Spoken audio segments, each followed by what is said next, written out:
Hi, everybody. Jack Brickhouse along with his handsome bachelor, Steve Stone, down here at Ho-Ho-Cam Park in Mesa.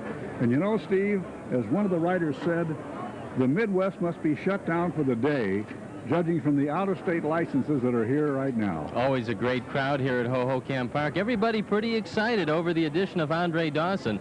And after talking with Rick Sutcliffe, he says it's had an effect on the team already. They're a lot more positive. And, Jack, you know what one man, especially a guy with a hot bat, can do for a ball club? Oh, absolutely, especially with his kind of a hot bat, because it also represents stolen bases, it represents power, it represents RBIs.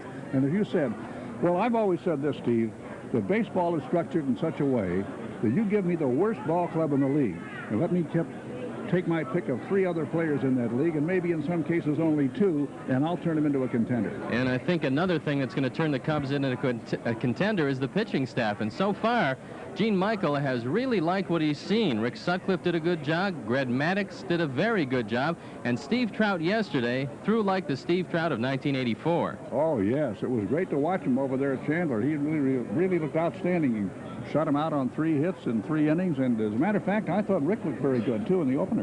And today we're going to take a look at Dennis Eckersley, another man on the rotation who looks to rebound after a year last year that just about every pitcher would like to forget. Taking those warm-up pitches right now is Dennis Eckersley. More about him later on. We'll be talking with Steve about him because, after all, Steve looked at him for a long time last year, and after all, Steve is also a fellow who knows a little about this game called pitching. But here are your lineups now. Incidentally, the national anthem was sung by Kate Smith. God rest her soul, what a beautiful voice and what a great American she was. And between her and Jerry Vale, the national anthem is pretty well represented in the Major League Parks of America. Here's your lineup now. Martinez, of course, in center field. Sandberg at second. Palmeiro in left field. Moreland at third base for the Chicago Cubs. I beg your pardon. Yeah, that was the defensive setup we were talking about. The visitors lineup here for the Milwaukee Brewers is Mike Felder, left field. Juan Castillo, second base. Robin Yount, center field. And here's Felder trying for a bunt. Incidentally, this guy has amazing speed. I'm told that he is one of the reasons that they really are very confident, Steve, about the future of this ball club. The Milwaukee Brewers are supposed to have perhaps the best farm system right now in the major leagues. Well, Mike Felder is an example of that farm system, Jack. He is very fast. That's his best attribute. As you can see, he's trying to use that speed to get on base at the top of the lineup. He's a pretty good outfielder. He can really run him down, and he had a great spring last year. One of the things about Dennis Eckersley that impressed me in looking at his stats for last year, even though he was 6-11, which is not a very impressive stat, nevertheless, this guy did a fantastic job in certain areas that are most important. For example, fair ball. Hey, you better step on first. That's a good idea, Leon. Listen, when I come back, don't start me out with plays like that, please. I'm not ready for that sort of thing. Okay, let's take another look at it. Leon Durham crosses over into foul territory. Now, you can't do any umpiring on this play. He looks at the ump, and he goes back and gets the bag. So a good heads-up play, and they take a very fast man off the bases to start the ball game. Anyway, Eckersley pitched 201 innings and gave up just a little better than 1 hit per inning. Now, that's not exactly impressive, but it's not disastrous either. But the thing, Steve, that impressed me about his stats, he walked 43 times, that he gave up 43 walks and struck out 137 men. Foul ball. Out in left field for the Cubs is Rafael Palmeiro. Tell me about this kid. Jack, he's shown that he's got a great swing, and it's one of those swings that come along every now and then. So far, he hasn't hit with a whole lot of power, but you know he's just a youngster, and you know the power is going to come. Now, with the addition of Andre Dawson in the outfield, it's going to be a difficult time for Rafael Palmeiro, but he's going to be given every opportunity. He showed he can swing the bat and make consistent contact last year. Ground ball. Rhino's up with it, and that takes care of that. But you have 2 very fast men who apparently can meet that ball with the bat in the top of the lineup now for Milwaukee. Look for them to maybe have a little fun this year. They've been decimated by injuries last year especially, and this year in spring training they have a lot of guys who have been hurt. Greg Brock, the addition from the Los Angeles Dodgers, got a leg problem. He's going to be the first baseman. And, of course, they lost a fine shortstop in Ernie Riles. He cut his finger, Jack, and he won't be back to the middle of the year. This is Robin Yount, who, of course, has been a real standout and a standby and a solid performer for this ball club for several years now. He's in center field today. Last year he hit .312. Foul ball. Caught those umpires a moment ago, perhaps. Plate umpires Dana DeMuth, Larry Barnett at first, and our old pal John Kibler, one of the real veterans of the National League, at third. Of course, in spring training, unlike this season, they only work with 3 umpires. That means they'll have to rotate. There's no umpire at second base in the spring training games, so you'll see him moving around a lot. One of the great umpires in history, a Hall of Famer, Jocko Condon, lives down here, and he comes out to the practices and the games every once in a while. I don't know if he's here today, but when you mention umpires in spring, I have to remember what Jocko used to say. You know, that call on the half swing, is it a strike or isn't it? And Jocko would go to every ball club down here, and he would say, I want you to understand one thing, fellas. As far as Jocko's concerned, unless he takes the full swing, it is not a swing. High fly, center field, Martinez back, and that retires the side. No runs, no hits, no errors, nobody left. This takes us now to the Cub half. On their first Sunday at home in Arizona, no score in the ball game.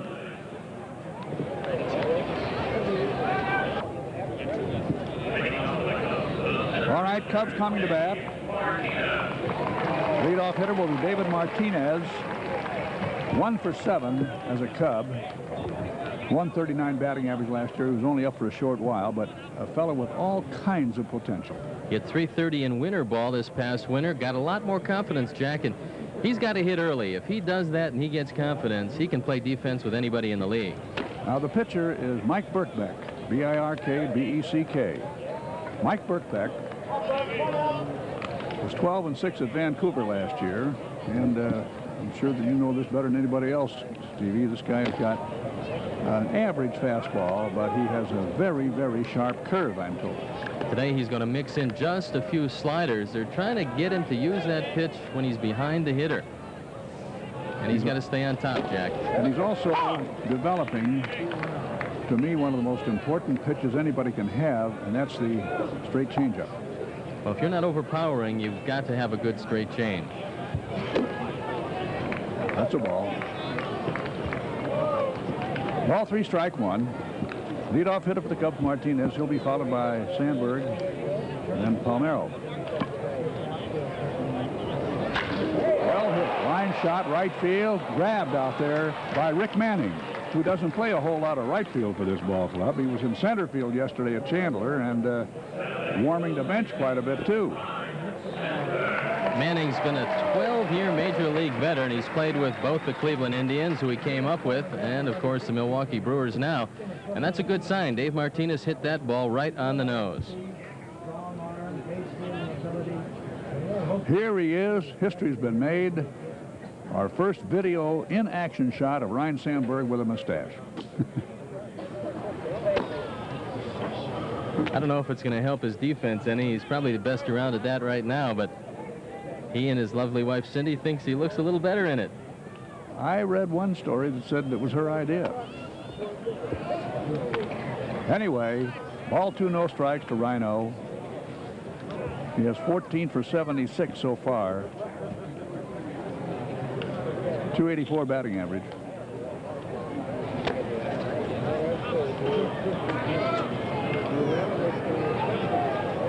If you're not overpowering, you're not going to be able to fall behind too much on a hitter the caliber of Ryne Sandberg. Probably a little too early to see him swing on the 3-0 pitch. It's a strike. Ball 3, strike 1. This is what's going to make him a pitcher, Jack. The 3-1, the 2-0 counts when he's behind the hitter. What exactly is he going to throw? Well, that was his fastball. And it's a base hit. Sandberg hit one too hot for keeper to handle at third. So the Cubs have their first base hit on television this year. And you see a real example about a young pitcher and a quality veteran hitter. Here's a 3-1 pitch. Now he throws a fastball right down the middle. Rhino gets very good wood on this ball, drives it down the line. A real tough play at third base for Steve Kiefer. He can't come up with it, and Rhino's aboard. Now here's another hot young prospect, Rafael Palmero, playing left field. Again, one of those fellows who gives the Chicago Cubs a real go-get-em outfield. There's a line shot, and that handcuffs Juan Castillo. He finally has to go to first on that one. He's lucky to get any out on that one after it bounced the way it did. Puts a man on second, so the Cubs have a man in scoring position for the first time. That brings up Mr. Keith Moreland, and everybody makes a big case out of Keith making the move to third base. We have seen Keith play a lot of third base when he was with the Phillies. I won't say he wiped out the memory of Honus Wagner, but nevertheless, he is one of those guys who can handle anything he can get his hands on. Well, he's a hard worker also, and one of the reasons why Keith Moreland came into camp in very good shape this year was a dedication to make himself the best third baseman he could possibly be, Jack. He's taken an enormous amount of ground balls down there. And you know he's not going to be Brooks Robinson, but I think that he's easily able to adapt to whatever position he's playing. I think he'll be a pretty decent third baseman, and hopefully he'll swing the bat like we know he can. Well, Moreland hit a dozen homers, had 79 RBIs for the Cubs last year with a .271 batting average. And he has a leadership quality about him, too. A little low. You know, Rick Sutcliffe said it well when he said leaders usually don't come from the pitching staff. Leaders come from guys who play every day. Keith Moreland certainly fills that bill, and he can be a leader by example because he's going to get the tough hits for you, Jack. He's going to knock in the big runs when you really need him. Ground ball. Third baseman Steve Kiefer over to first. Wisnowski takes that, and that retires the side. So, no runs, one hit, no errors, a man left at the end of one, no score at Hoboken.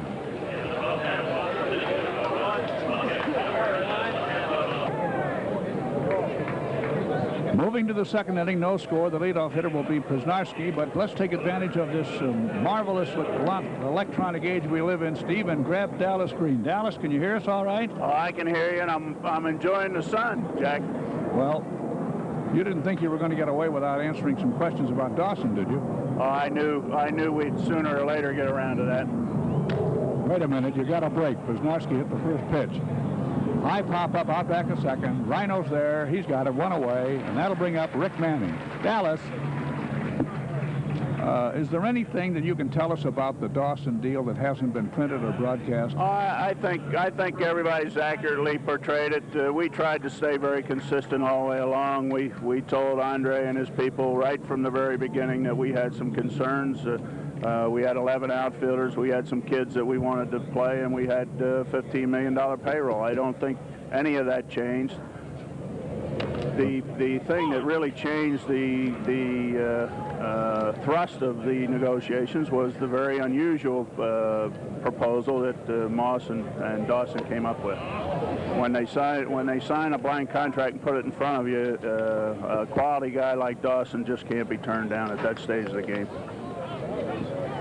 Do you suspect any underlying psychology or strategy here on the part of, we'll say, Dick Moss? I had to have my lawyers look at it. Jeff Anderson looked at it for us pretty close. Let's face it, when it gets down to that point, particularly in light of the free agency grievances and some of the suits that are going on in baseball, you have to look at it, Jack. You really do.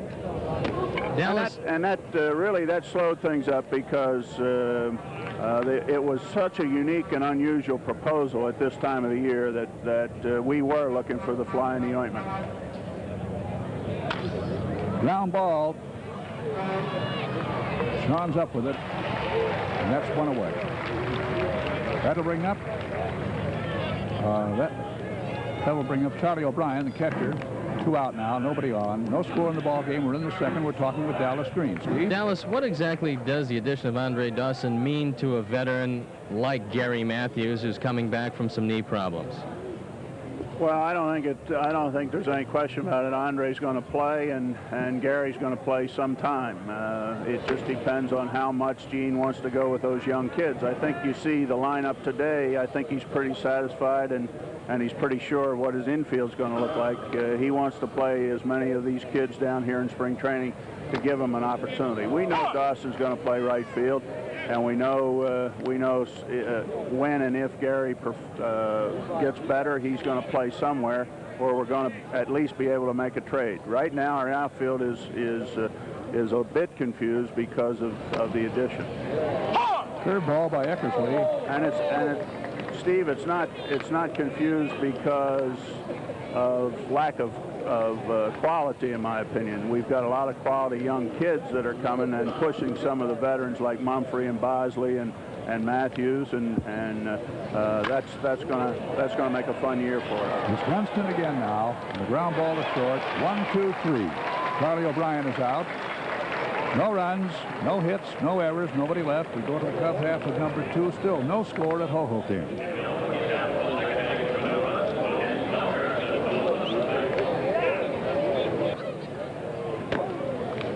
All right, we got Dallas chained to that chair down there by the dugout. He can't get away, Steve, so let's go to work on it. As the Cubs come to bat in the second inning, they're no score in the ball game, and Leon Durham's going to lead off. I like to see this guy, Dallas, go one entire season and never have an injury. Well, I think we all would. I think we're all waiting for Bull to break loose and have that potential superstar year that we all talked about. 84 was by far his best. He slipped the last couple of years, but he's still got great power. He still can do a lot of things. I think he's improved defensively to the point where he's probably one of the best in the league right now. Well, he hit 262 last year with 20 homers and 65 RBIs. 20 homers is very good. 65 is a little low in that RBI. Yeah, it is. We'd like to see more run production out of Bull, particularly in where he's going to hit in the lineup. You got to have guys that can drive runs in that particular area. Dallas, Leon talked about his ability to hit the left-handers and the shuttling up and down in the lineup against the left-handed pitchers. Do you see him moving up and down in that lineup this year? Steve, I tell you, Bull, if you look at his career history, has hit very well against left-handers, but the last couple years he has not. It may be because of moving up and down. Ground ball to second. Castillo up with it. You know, I don't hold a lot of that movement. I think if you're going to hit, you're going to hit anywhere in the lineup, and I think your concentration and approach to hitting really is going to remain the same pretty much, because you're not going to move Bull down into the eighth slot or into the second slot. He's going to be in an RBI slot somewhere along the line, and he should drive the runs in. The batter is Jody Davis, who along with Gary Matthews led the club in homers with 21 last year, 74 RBIs with a .250 batting average, and Jody, of course, looks to be in great shape right now. The pitcher is Birkbeck. Ooh, wow. That was a straight change, and that one didn't come in there too hard, but Jody got out of the way. When you're working on a new pitch in spring training, Jack, you're going to see this happen. The pitch slips out of his hand. He's trying to take something off. Almost took off the bill of Jody's cap. That's a little low. Steve, you mentioned that. That's exactly why you have spring training games. You got to work on pitches like that, and we're working on some of our changes of philosophy on our pitching staff too that we talked about all winter. We're going to pitch inside a little bit more, so you're going to see activity like that just happened to Jody, where a helmet will spin around once in a while. You got to do that, Dallas, because you don't want these guys getting too comfortable in there. I know that was pretty much your pitching style. Well, I had to pitch that way because I didn't have much talent, Steve. But I think we've got guys that really have fallen into a rut in the last couple of years. They've used only the outside part of the plate. I think eventually hitters, particularly the good hitters, Hernandez, Carter, and those guys, they get to know a pattern that a pitcher pitches in, and they know our pitching staff really the last couple of years has only used the outer part of the plate. We're going to try to change that. All right, this is Brian Dayette. He's had a good spring so far, and who led this ball club in batting average in the spring games last year down here. Jody Davis, you just saw get a walk, man on base, nobody out. And Dallas, who do you see behind Jody? I know everybody's kind of concerned about that second catching position. Do you want to go with the left-hand hitter, or you want to go with some defense? Well, that's really a very difficult question to answer at this stage of the game. We don't really have quality second line catching right now. We've got some youngsters. We've got some kids that have been through the grind at the minor league level. We're gonna try to do the best we can. Maybe try to find one in a trade via the trade route, but they're tough to find, Steve, right now. There's a well-hit ball left field off the right up curve. It's a Base hit. Drops in front of Mike Felder out there. Brody stops the second, so Dayette has his 5th hit and 12 at-bats in this spring. 2 men on for the Cubs, and Dunston, the shortstop, is up. Sean last year, 250 hitter, 17 homers, 68 runs batted in, and as time goes by, keeps proving that he's got one of the best arms I think any of us has ever seen. Not only that, Jack, but he's got one of the liveliest bats around, and this spring he's trying to drive the ball to right field. Now, he's a good breaking ball hitter if it's on the inside part of the plate. He showed last year that he can turn on the ball and hit that curveball as hard as anybody down the left field line. If he can use the right side of the field, Jack, that batting average is going to climb. That's a good point, Steve, and just what he did there is a little bit of the growth of Sean Dunston taking a pitch. He's not a good guy to take a pitch. I'd almost bet money he'd swing at this ball wherever it is right now. Arnie will give you a 3-1, Dallas. Arnie give you 3-1 on anything. Over to second for 1, over to first. Double play. So, Diaz, Castillo to Pisnarski, and that takes care of that. No runs, 1 hit, no errors, a man left at the end of 2, no score at Mesa.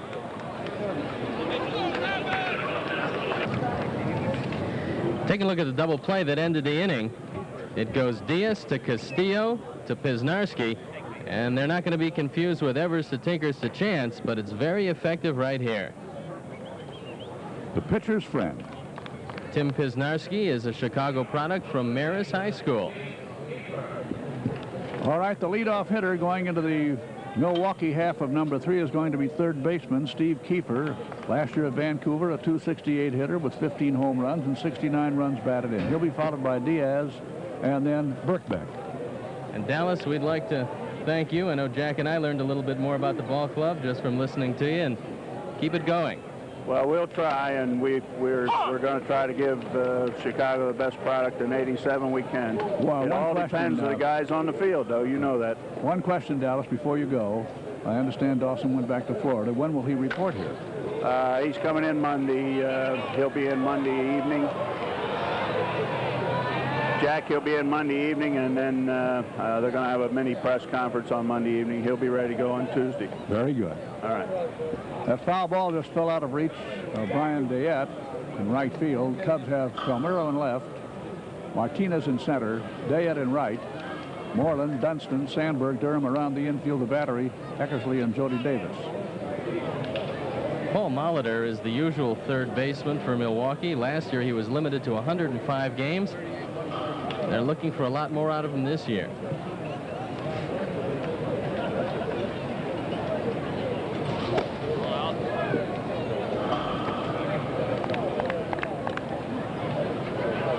You know, the guy they're fond of at the Milwaukee camp is the fellow's not catching today, Schroeder. He can really pound it. Third to first. Attaboy, Keith. Well, Schroeder's going to be in a bit of a battle with a gentleman by the name of Rick Surhoff, who looks like the catcher of their future. But they're blessed with 2 guys who can really do it behind the plate. As you mentioned at the top of the show, Jack, Milwaukee has a lot of fine-looking young ball players. It's going to be a little competition in camp for them, and they're in an enviable position. They've got good pitching, and they think they can score some more runs this year. All right, this is Edgar Diaz from Vancouver. Base hit, first pitch, good shot out there to center field. Puts a man on base, nobody out, and Birkbeck is the batter. 12-6 at Vancouver last year, and as we said, throws himself a very, very good curveball, an average fastball, slider once in a while. I have to think that maybe that's depending on what day he's got it going and what day he hasn't. Some you do and some you don't you, Steve? And he's got a very good shot, Jack, of winding up in the starting rotation for Milwaukee. A starting rotation that looks to be one of the toughest in the league. Bunt popped up, routine out. Jody Davis throws to first, and Mr. Edgar Diaz just learned a lesson. He was doubled. He was on his way, and for some reason or other, on that easy pop, he just kept going. Anyway, double play on the bunt. No runs, 1 hit, no errors, nobody left, and a young man is going to get a nice little lecture from the base running coach when this game is over. We go now to the Cub half of number 3. No score at Mesa. the other way. We're taking a look at the Becker family. Rick Becker from the Riviera in Las Vegas. Dr. Jerry Becker in the middle, enjoying Cubs baseball. And they're fresh back here, along with some of the riders from this camp, from that real waltz we saw last night. The fight was a sleeper. Bone Crusher Smith. He couldn't even crush a chicken bone last night. Well, this might be a Bone Crusher Smith before it's over. He's pinch hitting for Dennis Eckersley. This is Dwight Smith, who had himself a pretty good go of it at Peoria. We watched him a couple of times last year down there with Pete Van Auken's ball club, the Cub Farm Class A team down there. Hit 310. One hopper. Back to Birkbeck. And that'll bring up the leadoff man, Martinez, center fielder. Lined out to right field to start this ball game for the Cubs offensively back in the first inning. Felder in left, Yount in center, Manning in right, Kiefer at third, Diaz at short, Castillo at second, Krasnarski at first, the battery Birkbeck and Charlie O'Brien. John Vukovic coaching at third, Jimmy Snyder at first for the Cubs. Plate umpire, Dana DeMuth, Larry Barnett at first, the veteran John Kibler umpiring at third. Eddie Vargo, who's one of the supervisors, too, of the National League umpires, is here today. And trying to get a punch in my conscientious broadcaster card, I went up to him and I said, "Any new rules this year?" "I don't know about that." He said, "Yeah." He said, "The plate is a quarter of an inch wider this year."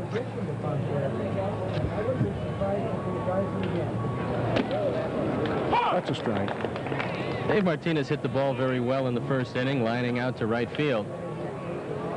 And if he starts hitting the ball early in the spring, he might not stop for the next 10 years. You got to like him, Jack. He runs well. He's got a great arm, covering all the ground in center field. And you just know with his minor league stats and his winter ball stats, if he starts to hit the ball and get some confidence, he could be a good one. And as we said before, take a look out there and you'll see Palmeiro, Martinez, and maybe Chico Walker, for example. If they happen to be in that lineup all at the same time, you're going to see a real pitcher's delight in that outfield. Well, Jimmy Fry talked about two different sets of outfielders, one for AstroTurf and one for natural grass. But you have three speed burners in the outfield if you decide you want to play them in Busch Stadium, and some guys who can really pop the ball in Wrigley Field with Andre Dawson out there. This is Ryan Sandberg at bat now. Got a base hit the last time up and was forced by Palmeiro. No score in the ball game. We're in the third. Just an absolutely outstanding effort by Dennis Eckersley. Faced the minimum 9 hitters, gave up a base hit, but like Dennis usually does, he did not walk anybody. He showed exceptional control. You know, you have to get your timing on the bases just like you do in the outfield and with the bat. I wouldn't be surprised if Dave Martinez takes off, trying to test the arm of Charlie O'Brien. Low and away. Ball one.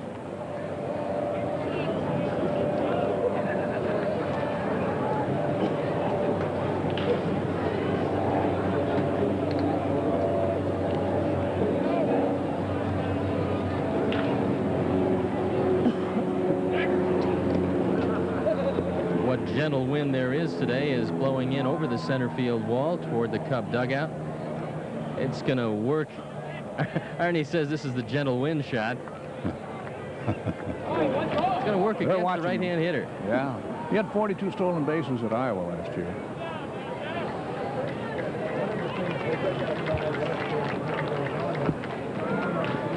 Full house.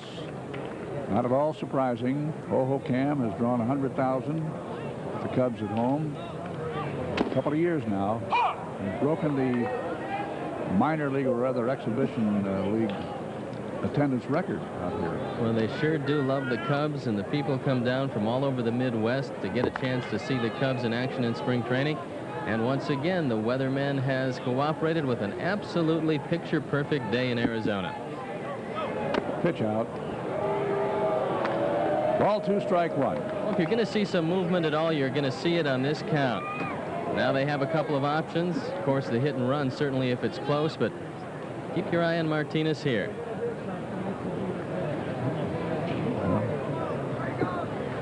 There he goes. Ground ball, bouncing out to second. Castillo looked at second, realized he had no chance, took his sure out at first. Martinez is now on second. The batter is Palmeiro. Juan Castillo has the best hands in the infield, and Jim Gantner went down to arthroscopic surgery on his knee. They expect him to come back, but the situation at shortstop is a little more unsettled. Ernie Riles, who had a great year last year, had a problem. He said he tried to grab a glass in his kitchen, really severing the index finger, and it's a bad injury, Jack, and they're not expecting him back to the middle of the year, so they're going to give Edgar Diaz every opportunity to win the job. Curve inside. Ball one. Yeah, I read that story. The glass started to fall off of a table or something, and he reached out and grabbed it, and apparently squeezed it a little too hard in grabbing it and just cut himself crazy. It's a strike.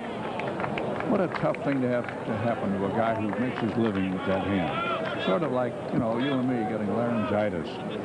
Or something as devastating as that, right? You can't get a sprained thumb. You got to get a hit in the wallet. 1-1. Ground ball once again. It's Castillo. Drops the ball. Picks it up. Good recovery. And Palmeiro, who can move pretty fast, is still out to retire the side. No runs, no hits, no errors, and a man left. And at the end of 3, score the ball game. Milwaukee, nothing. The Cubs.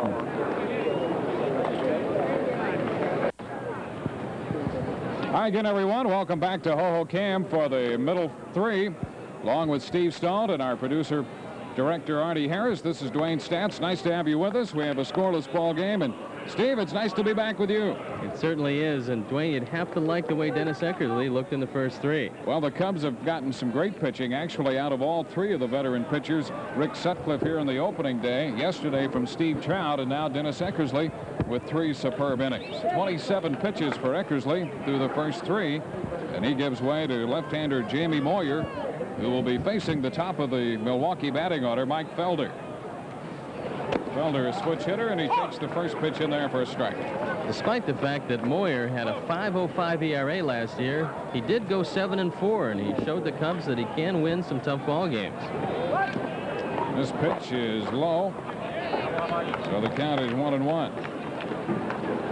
Well, we have some interesting situations developing with this Cub ball club, Steve, not only in the outfield, but with that starting rotation as well. And ball 2 upstairs from Jamie Moyer. I think you have to love the way that Greg Maddox threw, and I knew that Gene Michael is very high on him. They think he's a real competitive sword who can move right into that rotation. There's ball 3, so Jamie falls behind Mike Felder 3-1. Well, there's no question they like the makeup of Maddox. He's not afraid to pitch to anybody. He's got a surprising fastball. He's got a good arm. There's a strike. So the count is full. Felder will be followed by Juan Castillo and then Robin Yount. You don't want this man to wind up on base. He is too fast a base runner to lead off an inning. And he does just that. He draws the walk from Jamie Moyer. So Felder's aboard. Now we'll see what the Brewers do. This is only the second base runner they've picked up, and the first time they've had the leadoff man on. I think this is a pretty good time to work on your pickoff move. If you're Jamie Moyer, you'd certainly like to take Felder off the bases. So watch for a couple of good moves over there, and let's see what type of base runner Felder really is. Castillo waiting, and the pitch from Jamie. Fastball in for a strike. Castillo, like Felder, a switch hitter. This is a great time of year, isn't it? Oh, it's lovely. Wonderful weather. Everybody really optimistic about the season. Good attitude on the ball club this year. I think there's a good feel on the club, particularly with the addition now of Andre Dawson. Jamie with a toss to first. Well, that's going to make a big difference. I think it not only will make a difference in basic baseball ability available here, but the mental side of the whole process.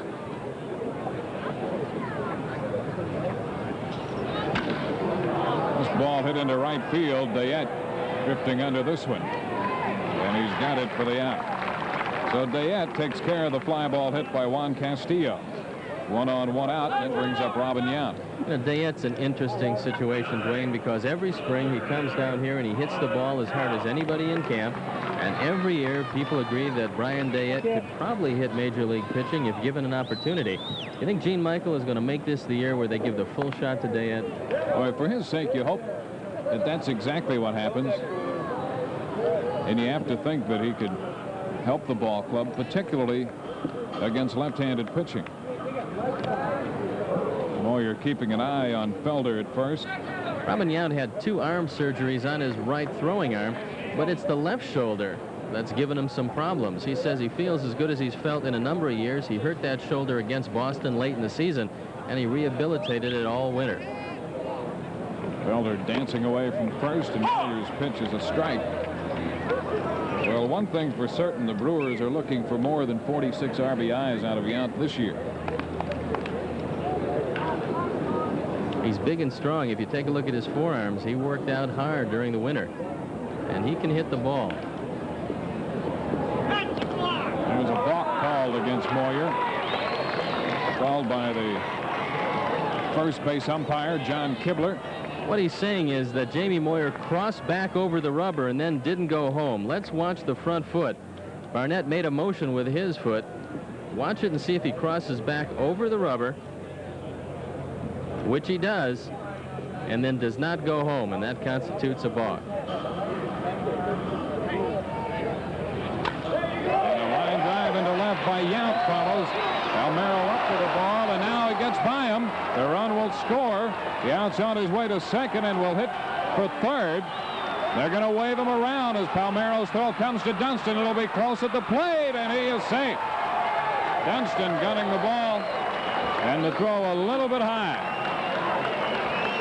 Inexperience in the outfield. What you saw there was a single and a man trying to throw the ball before he had it. Rafael Palmeiro does not get in front of this ball. He tries to one-hand it. And for all you young outfielders, get in front of the ball. You take it from the side, and this is liable to happen. It's liable to go right by you all the way to the wall. And the throw, as you said, Dwayne, was a little high from Sean Dunston, allowing Yount to go all the way. And he looks like he might need some oxygen coming home here. A little early in the spring to be doing that. But he circles the bases on the single, and the error charged to Palmeiro. Now this is Tim Pesnarski, and the pitch is low, ball 1. So the walk, the balk, single, and the error, and the Brewers have a pair of runs. Pesnarski sends this one into center. Martinez on the run, a diving catch, and he comes up with it. David Martinez making the grab. Great catch by Martinez in center. The Cubs know he can do that. He was voted the best defensive player in Puerto Rico this winter, as well as the MVP. And it's early, but this is as good a catch as you'll see. Martinez coming all the way over into right center field. The wind, what little there is, batting the ball down, and a great diving grab by Dave Martinez. Here's Rick Manning. Pitch is a strike on the outside part of the plate.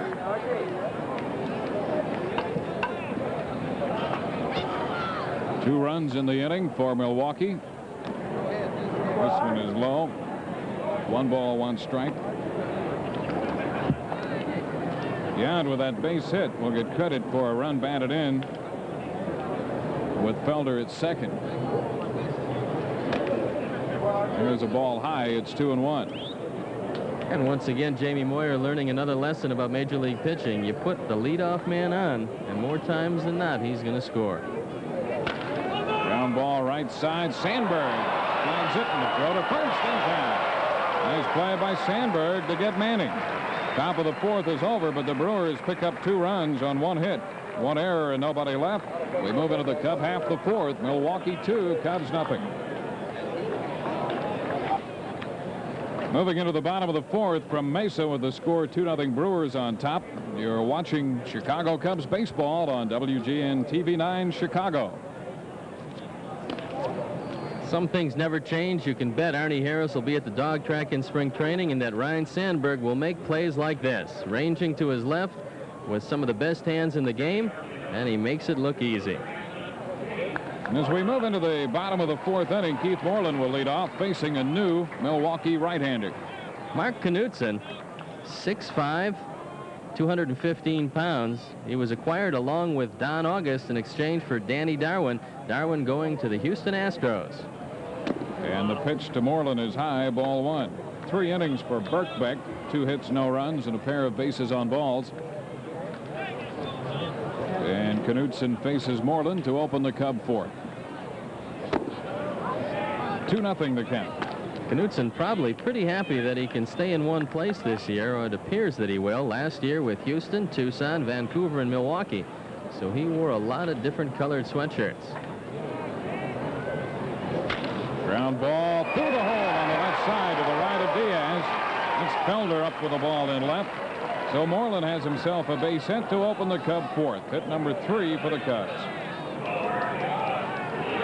And that will bring up Leon Durham.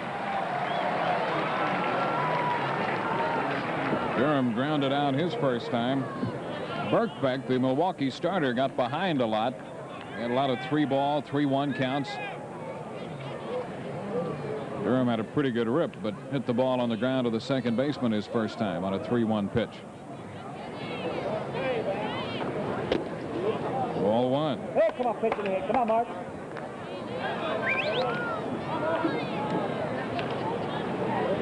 Cubs appear to be pretty well set around that infield with Durham, Sandberg, Dunston, and Moreland settling in at third. Snap throw to first, the runner back. The pitch down and in for ball 2. Charlie O'Brien whipping that ball down to Pesnarski at first. Top 2 catchers, Schroeder and Surhoff, not here today for Milwaukee. So Charlie O'Brien taking over the duties. Ground ball, base hit to the right side off the glove of Castillo.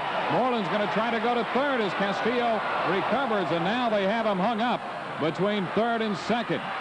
Back to Castillo, now the catcher O'Brien, and O'Brien gets the putout on the rundown between second and third of Keith Moreland. And on the play, Durham winds up at second base. Some bad base running here by Keith Moreland. You've got to pick up the coach, John Vukovich, and he's got to tell Moreland that the ball is still in the infield. Castillo very quick. Moreland, without the great speed, never picks up Vukovich. Consequently, he's just hung up in no man's land, and then it's easy after that. Keith is not going to escape too many of these rundowns. It goes 4-5, 6-2. So Castillo got a glove on the ball. Watch it one more time, and you'll see Keith Moreland bobbing and weaving. Looked a lot like David Bay last night. It goes Castillo, Kiefer, Diaz to the catcher O'Brien. Now the Cubs with a pair of hits. One out now with Durham at second base. And here's Jody Davis.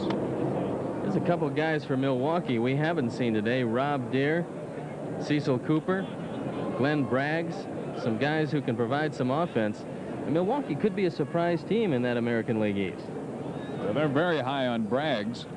We saw him the last couple days in the opening 2 games of the Cactus League schedule. He can hit him, can't he? Oh, boy, he is something else. A ball, no strikes to count to Jody Davis.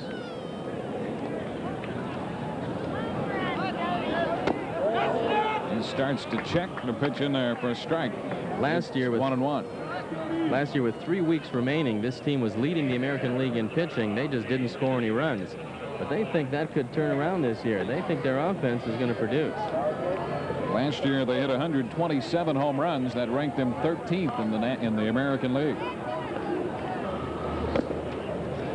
2-1 now the count on Jody Davis. It's interesting, of course, with the DH in the American League, the offensive side tends to be a little higher. Their team ERA was better than 4, but that was 5th best in the league. They just fell apart in the month of September. Everything went awry for them, but they've got some good young arms on that staff. 2-1 to Jody. Ground ball for the shortstop. Diaz is going to third, and Durham is out there.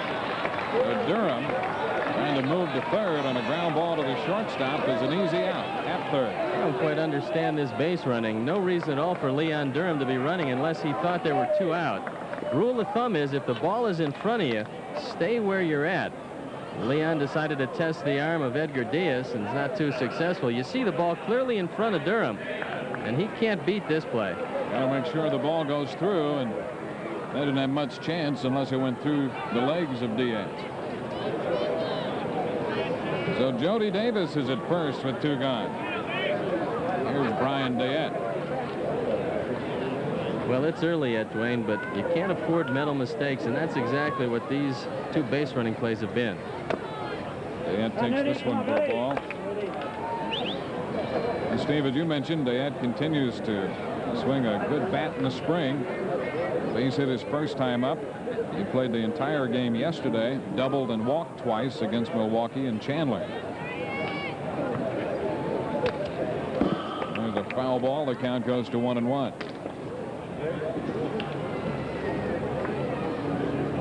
Dayette in the middle of the outfield battle for a little playing time out there.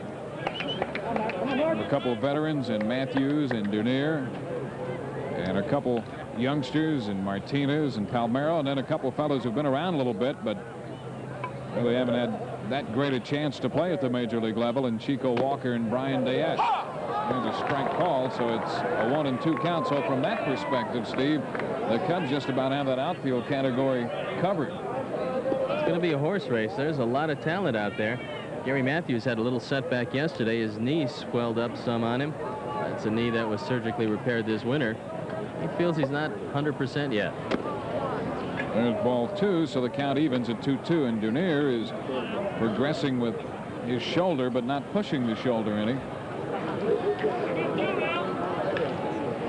2-0 ball game. We're in the bottom of the 4th. Milwaukee on top.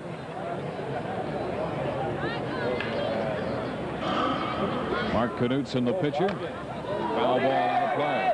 So the count to Dayette holds at 2-2. Dayette, like so many power hitters, hits just about anybody's fastball, but has some problems with the breaking pitch. I think it's a question of moving on and off the bench. If you don't play every day and you have a big swing, it's going to be difficult for you. Dayette has found that out, but when he's played every day at the minor league level, he's hit home runs in huge numbers. Davis off first. Dayette hits the ball hard to third. Kiefer up. He'll go to second for the force there, and that retires the side. For the Cubs in the 4th, no runs after a couple of base hits. A man left on base, and at the end of 4, Milwaukee 2, Cubs nothing. On to the 5th inning from Hohokam Park. 2-0 Milwaukee on top.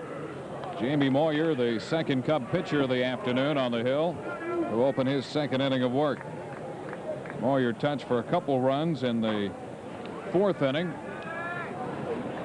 1 run earned, as it turns out. And here's Charlie O'Brien, the Milwaukee catcher, to lead it off. Dwayne, what do you think about Jamie's chances? It could be a good, competitive, but tough spring for him. Well, that starting rotation in the competition reflects the outfield situation. It's going to be tough. This pitch is low, ball 1, particularly if the veteran pitchers continue to pitch well this spring. As we got a good look at Jamie last year, and then a late season look at Maddox and Paul. There's a high drive, deep left center field. Martinez back, Palmeiro there as well. Martinez on the track, and he hauls it in. Well, there's very little question about the range that Martinez displays out there and his defensive ability. He got back to grab this one. Jimmy Pearsall, working with the outfielders, feels that Dave Martinez is just about as good as anybody around. You got to love his arm. He's got great range, good concentration, and he looks better with every passing day defensively. You just have to hope that he can get the bat on the ball, Dwayne. Here's Steve Kiefer, and the pitch is a little high. Ball 1. No, in there for a strike. Strike 1. Well, if Martinez could hit a little bit, he would not only give the Cubs some great defense in the outfield, but perhaps someone at the top of the lineup who could get on base. This one popped up. Moyer chasing it along with Jody, and Jody cradles that ball to make the grab. So Kiefer fouls out to Jody Davis, sprinting down that right side. Jody showing good mobility, comes over, and it's up to the pitcher to come and make the call.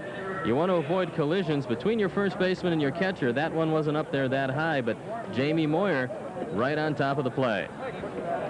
Here's Edgar Diaz. He's playing shortstop. Diaz getting a little shot to make this Milwaukee ball club as a result of some injuries to the Milwaukee infield. There's ball one.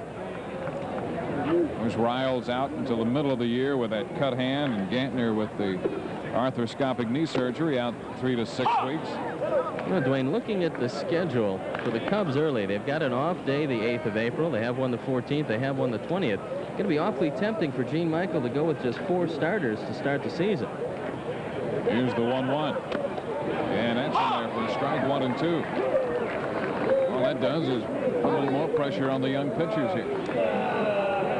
There's no such thing as a non-key outing in spring training this year. Michael with some decisions to make all the way around. This pitch inside, and he skies it back into center. Martinez under this one, not too deep, and he puts it away to retire the side. Easy inning for the Cubs and Jamie Moyer in the top of the 5th. Brewers up and down in order. Bottom of the 5th coming up, 2-0 Milwaukee. As a reminder, the special coming up tonight at 10 o'clock with the DePaul Blue Demons moving into postseason action. Final Four once more at 10 p.m. tonight, featuring Jim Valvano, Digger Phelps, Speedy Morris of LaSalle. Ray and Joey Meyer will be available as well. And, of course, highlights from this past regular season of the DePaul Blue Demons. Here in Mesa, we move into the Cub half, the 5th inning, and Sean Dunston will lead off, facing right-hander Mark Knudsen. Dunston hitting 8th in the lineup, grounded into a double play his first time up. And the pitch is in for a strike. You know, this Milwaukee ball club looking for a little pitching. It was Teddy Higuera anchors this starting staff. They're looking for Bill Wegman to help. They have a couple youngsters in camp. They're going to give a full shot. There's a ground ball foul. 2 strikes to count to Dunston. They also believe that Juan Nieves can be just a wonderful pitcher down the road. Last year he got off to such a good start, wound up 11-12 with a high 4.92 ERA. But he's got just about everything you'd need to be a successful winner, especially if his team scores some runs. And the Brewers look like they're going to be able to do that. The 0-2, just a little piece of that one, so the count stays right there at 2 strikes. And the Brewers are proud of their bullpen. Mark Clear responded last year, and Dan Plesac, the young left-hander, had a heck of a year out of the bullpen for them. You've got to love his arm. He was throwing the ball 91, 92 miles an hour his first time out in spring training. And that's pretty impressive down here, because you usually add a couple miles an hour during the course of the season. Dunston on the 0-2 pitch, lifts it to center field. Yount back, still going back in front of the track. He makes the catch. So Dunston hit it right back down the middle. Fly ball to center. You can see Robin Yount with a big smile on his face. He battled the sun. Stays with it and makes the catch. Boy, he's a good athlete. He seems like he's been around forever, Dwayne, and he's still a relatively young man. And he's just 31 years old. Gordon Goldsberry signed him, by the way.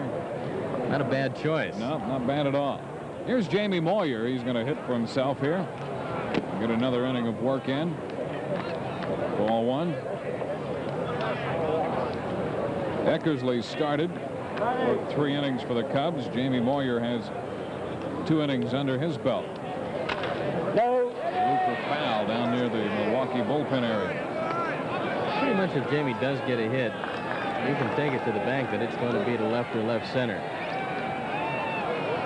Well, we had better than 6,700 here on Friday, 6,800 plus yesterday in Chandler, and more of the same this afternoon. There's ball 2, 2-1. Temperature in the low to mid 70s today. Cubs have a long stretch at home here at Hohokam Park in the early part of the spring. Ground ball chopped towards second. Castillo gloves the ball.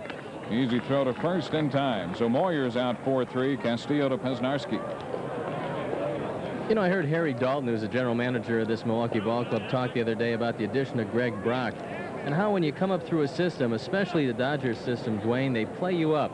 He was supposed to take over for Steve Garvey. Everybody was looking for 35 home runs a year. Everybody was looking for that 300 batting average or plus. And a lot of pressure put on the youngster. They think that Greg Brock can be a big addition to this ball club offensively. And they are hoping the same thing will happen with Brad Cummins, whom they acquired from the Atlanta Braves. He entered Atlanta with the high billing. Matter of fact, people there touted him to be even better than Dale Murphy, and that's a lot to live up to. Well, they said that he could do some things that Dale Murphy could never do or only hope to do, and they didn't realize that it was striking out quite as much as Cummins struck out when he was wearing that Braves uniform. There's ball one to David Martinez up there with the bases empty and 2 outs. There's a high fly ball back into right field. Manning drifting to his right, puts it away, and that retires the side. So the Cubs are up and down in order in the 5th through 5 this afternoon. Milwaukee 2, Cubs nothing.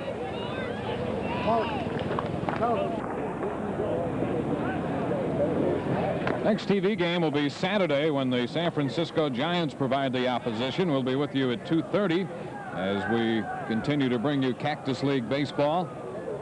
Cubs home most of the week. They play a road game here Friday and then take on the Giants here at Hohokam on Saturday. You know, you've had 3 opportunities now to work with our new colleague Jim Fry over on the radio side. Now, we second-guessed him quite a bit when he was down on the field. Is he taking advantage of this opportunity to do a little second-guessing of his own? He's being very diplomatic at this point.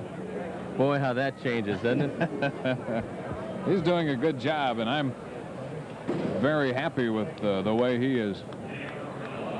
Actually, he just walked right in and is apparently becoming a perfect fit. Well, you know, he was an insightful manager and spent a lot of time around this game, Dwayne, as you know, on the field, and there's no reason at all why he can't be just as insightful a broadcaster. I think he's going to be a good one. There's Mark Knudsen, the Milwaukee pitcher, leading off. The pitch is a strike called to him. Matter of fact, I think Jimmy said the only problem he's had is keeping score. Not an easy task. This pitch is too close. 1-1. Jamie Moyer on the mound for the Cubs.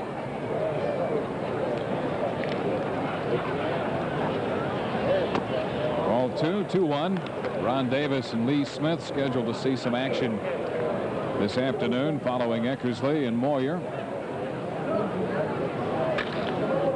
Fly ball into right field. Dayette settling under this one, and he takes care of the Milwaukee pitcher.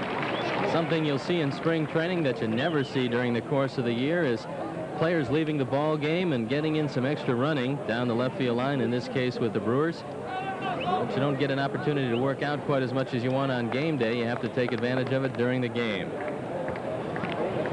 And now Billy Bates will come on to pinch hit here.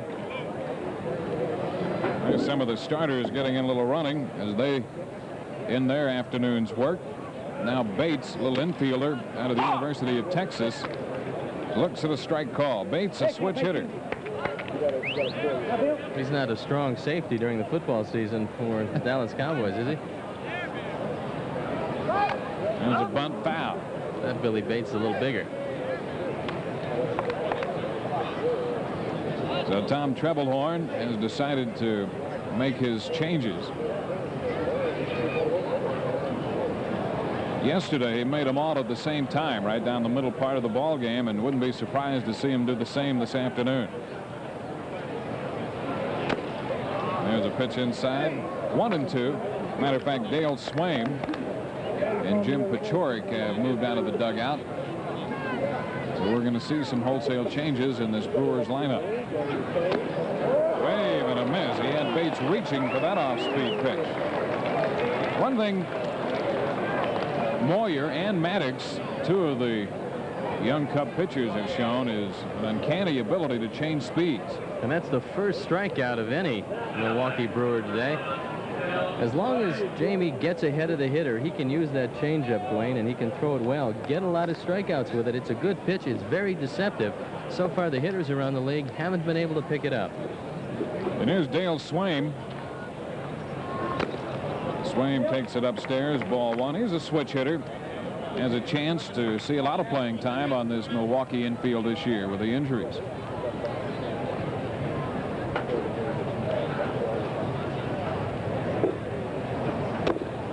This one a little low. 2-0. Brewers rate Swaim a little more of an offensive-oriented player than defensive at this point. Moyer falls behind him 3-0. We heard from Charlie Bidwell, Mike Paradise. Should be a good summer, guys. A couple of big Cub fans. Well, as usual, they're here from all over the country watching the Cubs. It's a strike, and the count is 3-1. Swaim swings the bat pretty well, as you said. They're going to give him an opportunity to win the job. It's going to be a good battle at shortstop. One of the real good competitions in the Brewer camp. Foul ball back. Had a good rip at that 3-1 pitch, but just got a piece of it. So the count goes to 3-2. Knudsen flied to right, then Billy Bates hitting for the first time, struck out. Swaim up there for the first time, hitting in the place of Juan Castillo. If you've got a lot of confidence in that straight change, and it might be a little too early for Jamie Moyer, but if he can throw a strike here, he's got to get him if he decides to change speeds. But it looks like they're going with the fastball. And a long drive deep to left field, down the line, twisting foul back into the corner. Swaim showing a little bit of that power there. 3-2 fastball. You know that the guy's going to be out ahead of it. He's got some power. That's why if he took a little bit off, he'd have gotten him. And let's take a look at the swing once again. He guessed fastball. He got the fastball. It was up right in the sweet spot. And he just, fortunately for the Cubs, got the head of the bat out too quickly. He's out of there, and that retires the side. So Moyer picks up 2 strikeouts, 3 up, 3 down. Bottom of the 6th coming up, 2-0 Milwaukee. Tom Trebelhorn has made a lot of changes in this inning, despite the fact that she has a glove. She's not one of them, but they have a lot of them. In the outfield, Jim Adducci takes over in left. Adducci now in left. Jim Pachorik is in center field, and Brad Kaminsk is in right. And around the infield, Keith Smith takes over at third, Dale Swaim at short, Billy Bates at second, and Joey Meyer at first. Garrett Nago does the catching. Mark Knudsen still on the hill, and here's Ryan Sandberg to open the Cubs 6th. Rhino this afternoon 1 for 2 with a first inning single.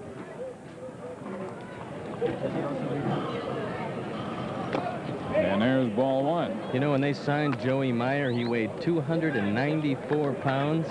They list him at 260 now. We were talking about him the other day, and reason that he was one of the few players who could hit his weight and still have a good year. There's a swing and a miss by Sandberg, 1-1. That is a big young man, and I guess he's got tremendous power. I hope so. Be ashamed to be a ping hitter at that size. 1-1 the count. There's a tap to the right side. Meyer there gloves the ball and will make the play unassisted. So that gives Sandberg 1 for 3, and it brings up Rafael Palmeiro.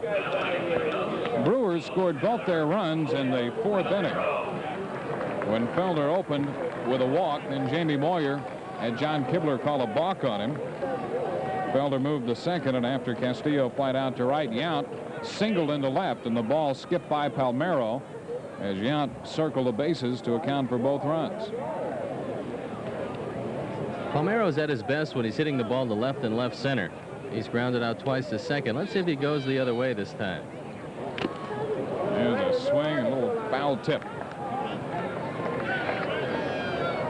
He's grounded out to second base, both times up.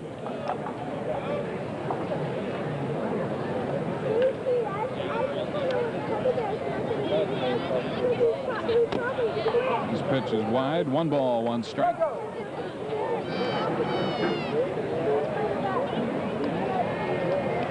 Reminder that we'll be rejoining the telethon immediately following our ball game, so stay with us for that. Here's the 1-1 pitch. Ball 2.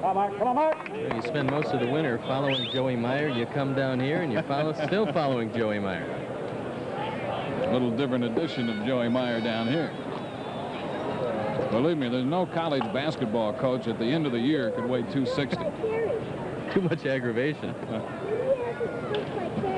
This pitch, ball 3. He may start the year at 260 and wind up at about 160. John Thompson might have an argument with you there. He'd love to be 260. Yeah, they're arguing with anybody.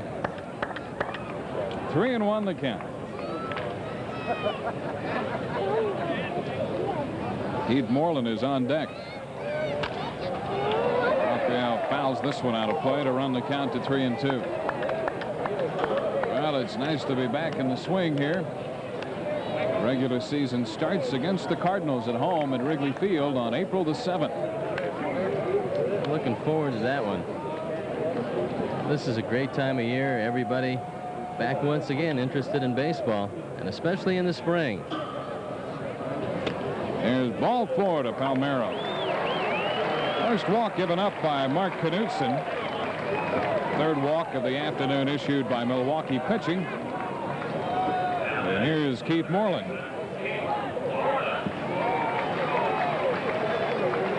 Moreland is 1 for 2, a 4th inning single. With Keith Moreland and the fact that he doesn't run particularly well, you'd like to see some movement in front of him. Palmeiro does have just a little better than average speed, but if you move the infielders around, you're going to find some holes. And you know Moreland can make contact. Let's see if Gene tries to shake something loose here. Here's the pitch, and it's low. Cubs down by a pair, and Moreland takes a look at John Vukovic.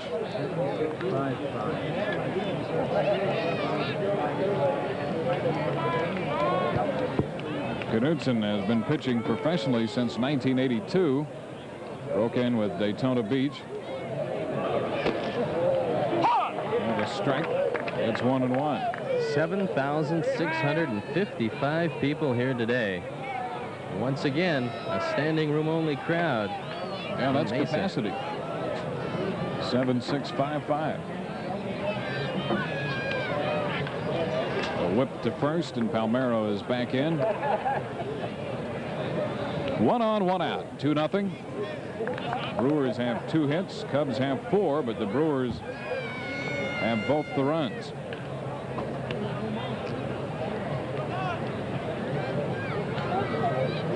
The 1-1. Breaking ball that time. It's 1-2. Knudsen made 7 starts and 2 relief appearances for Houston last year. It was 1-5, and then 0-1 in 4 games with Milwaukee, in between working at Tucson and Vancouver.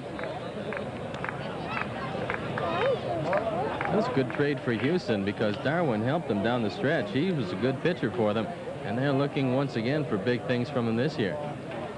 The Brewers getting Knudsen along with Don August. Cubs batted August around in an inning this spring already. High pop fly near the line and right. Commons still coming. Foul ball, and he makes the catch. Snap throw back to first, and the runner back in. Commons slowed up on that ball for a moment and then realized it was going to carry deeper into foul territory and wound up making the catch on his knees. Quite a play by Brad Commons. You can see good sliding effort. And Ernie, with that slow motion camera, he seems to slide for about a week and a half. Well, here's Leon Durham.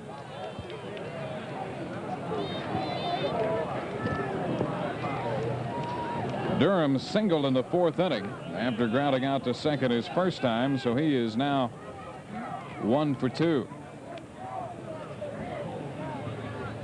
Quick toss to first. Palmeiro back in with Steve Stone and our producer director Arnie Harris. This is Dwayne Statz. Hope you're enjoying the broadcast this afternoon. Hope you'll be with us next Saturday for the next telecast against the San Francisco Giants. Another toss over there. Palmeiro, the base runner, he drew the walk. He's there with 2 gone. Durham still looking for his first pitch here from Mark Knudsen. No. Foul ball out of play. Strike one.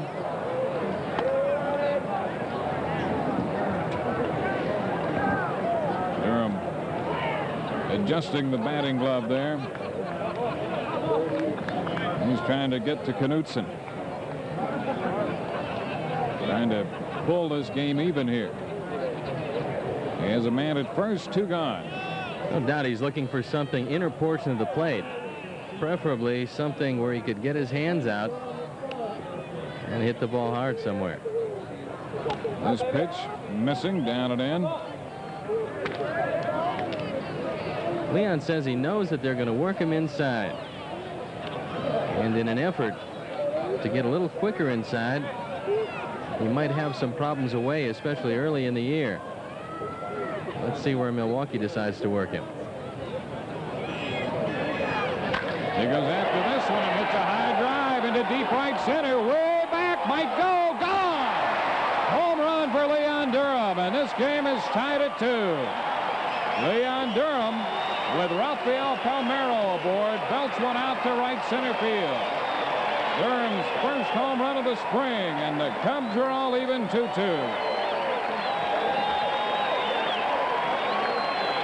Hit number 5 for the Cubs off Milwaukee pitching.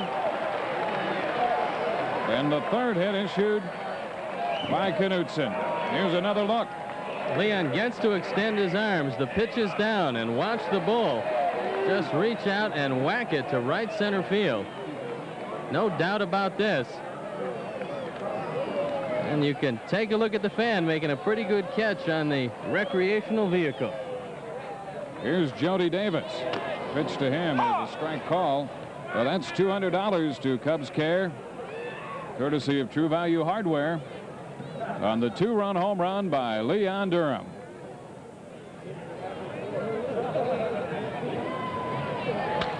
And Jody hits one deep to right field. Comments back for this one, shading his eyes. He has it, and that retires the side. But the Cubs come up with 2 on the 2-run home run by Durham, and 2-6. We're all even at 2.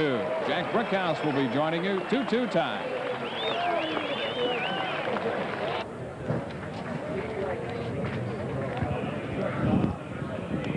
Let's take a look at some early season hands on the home run by Leon Durham. Take a look at this man. He almost has it, but we've got to give him an air, Arnie. All right, Jack Brickhouse back with you along with Steve Stone. This is the medium where you don't talk as much, isn't it? Right. This is it. Move to the 7th inning now. Score all tied 2-2. And with me in the booth here, and Steve, is Bud Selig, who's the head man, the president, chief executive officer of the Milwaukee Brewers. And Bud, congratulations on those youngsters you've got. It seems to me that the stories around that you may have the best farm system in the league. Well, we think we do, Jack, and thank you very much. We've got a very impressive group of talent that Harry Dalton and all of his people have put together, and I think this club has been rebuilt quickly, and we're excited. They're a good-looking bunch of kids. You know, if you come to a ball game with Selig, you can say hello to him and goodbye in the first inning because he's a wanderer. You may not see him back in that same seat for a long time. That's right, Jack. I've been known to pace all over ballparks. Frank Lane taught me that years ago, and I guess I've learned my lessons pretty well. Have a wonderful year. Thanks, Jack. Nice to be with you, and good luck to you and the Cubs, and special wish to Harry Carey. I hope he gets well real quickly. Thank you. Thank you very much, Bud. Really appreciate that. Bud Selig, the head man of the Milwaukee Brewers, who's done a fantastic job up there of building that franchise.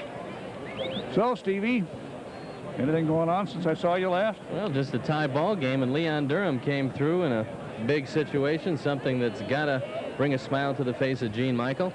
And now it'll be up to Ron Davis, who's taken over on the mound, to hold him right there. Ground ball, shortstop to first. That retires Pachorik. He's going to have to make a lot of changes in this scorecard now.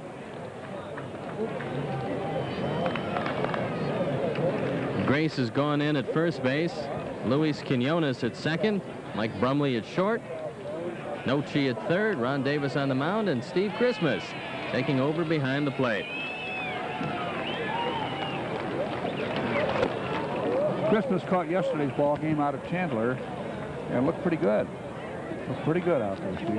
And this is king-size Joey Meyer. And he's a big one, Jack. He sure is. He's as husky as they come. Matter of fact, Milwaukee is kind of specializing in husky first basemen and catchers this year, aren't they? They've got a big club. Yes, they have. I was telling Dwayne when they first signed Joey Meyer, he weighed 294. He slimmed down to about 255 right now, but it's tough to look at this man and call him slim. Incidentally, the Cubs have a fellow playing at first base that I happened to see some of last year. More about that later. Line shot, short right field, drops in for a base hit. And so, Meyer is on base. And that brings up Clements, who got hit by a pitch yesterday, and for just a moment there, he gave that pitcher a glare that I was afraid might go that one step further. Well, he's a strong young man, also looking for a new start here in a Brewer uniform after some disappointing seasons with the Atlanta Braves. But he's got some tools. He can run, he can throw. We saw he's a very good defensive outfielder. Low and away. Davis firing hard. Score the ball game all tied up 2-2. Jack Brickhouse along with Steve Stone. I'm filling in for my old buddy Harry Carey and enjoying the opportunity to work with Steve. And, of course, we're all just pulling like crazy for you, Harry. You know that.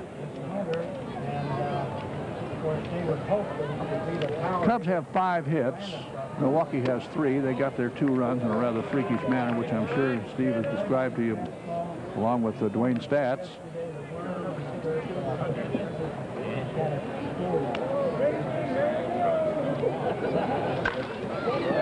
Base hit, left field. Clements sending one sharply between Brumley and Keith. Or rather, no, Noche is now at third base. Played second base yesterday for a while. Just in the hole, out into left field. So Ron Davis, who led all of baseball last year in base runners per inning, has started off on a bad note so far. Ron says he feels good. He says he picked up a flaw in his delivery and that he's throwing the ball in the low 90s, which is a good sign as you take a look at Garrett Nago.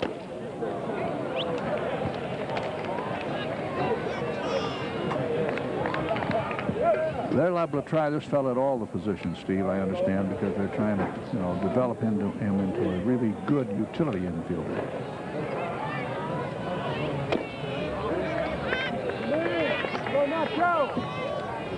Runners on first and second, 1 away, tie ball game.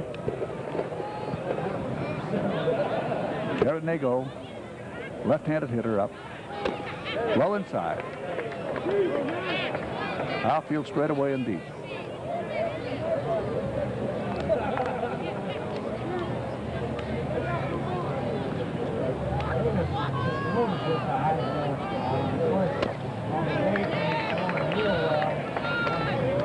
Not a real good sign that Davis has been up with a few pitches. He's got a pretty good sinker. Last year, he showed that he had some problems keeping the ball away from the left-handers, and he had some problems getting any kind of breaking pitch over the plate. Fastball outside. And so, that loads him up. Ball 4. Jim Adducey steps up, and Jack, with the bases loaded, you don't want to see a man who swings the bat like this fella. Hit .339 last year at Vancouver. A line drive hitter, 53 RBIs, only 4 home runs. But he can hit the ball. He popped one out in this series. Well, one thing about this game that's a little different from the other 2 they've played with Milwaukee is that the Cubs, for the first time, have found themselves having to come from behind. In the other 2 games, the 10-7 game in the opener and the 7-4 yesterday, they had the lead and then almost lost it. Milwaukee came from a 10-1 back to 10-7. There is a base hit. Everybody moving. 2 runs in on a bloop. Everybody scores. Lump hit. Oh, hold that, 1 run. Not 2, but 1. As Adducey comes through with a blooper hit. Scoring. Joey Meyer scoring. And he makes a pretty good base running play, Jack, because he really can't do much. He doesn't know if Palmero's going to get to that ball. The throw's off target. Meyer scores. And Ron Davis is in trouble.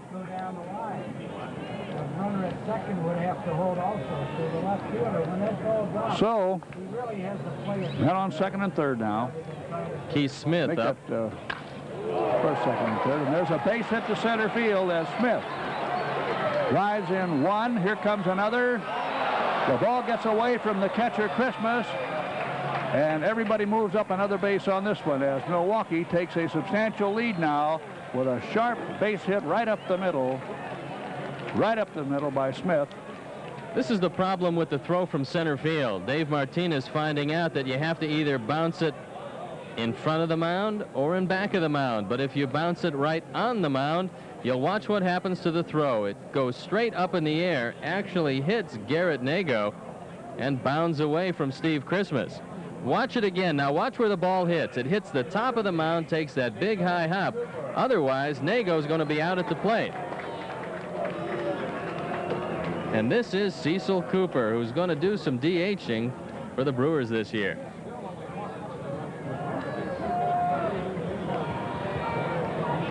Two runners in scoring position there at second and third. The infield pulled in now. They're going to put him on. First intentional walk we've seen today. That'll load the bases again, this time for Bates, who's actually inserted in the leadoff spot.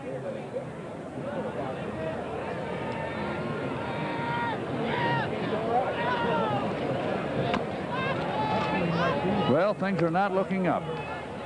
Milwaukee out in front now by a score of 5-2. They've out-hit the Cubs 6-5 at this point. And there is ball 4.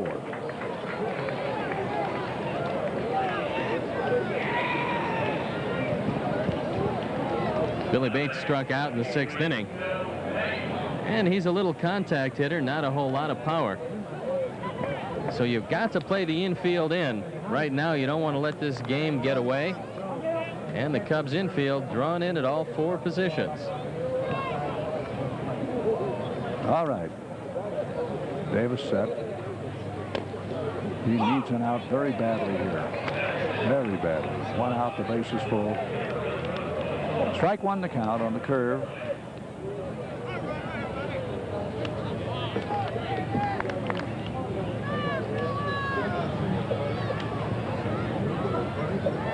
Comes to a set and throws outside. Ball 1, strike 1. Nothing more agonizing for a pitcher, Jack, than in spring training to have difficulty getting out of an inning because you don't have your best stuff and you really don't know what you can do out there yet. Big swing and a breaking pitch. And Ron Davis is having his problems this Ball inning. 1, strike 2. Palmero's still in left field. Martinez still in center. Dayette still in right, and they're playing very deep. Just about straight away. You'd think maybe they'd shift over a little with this left-handed hitter, but they haven't. Curveball, low inside.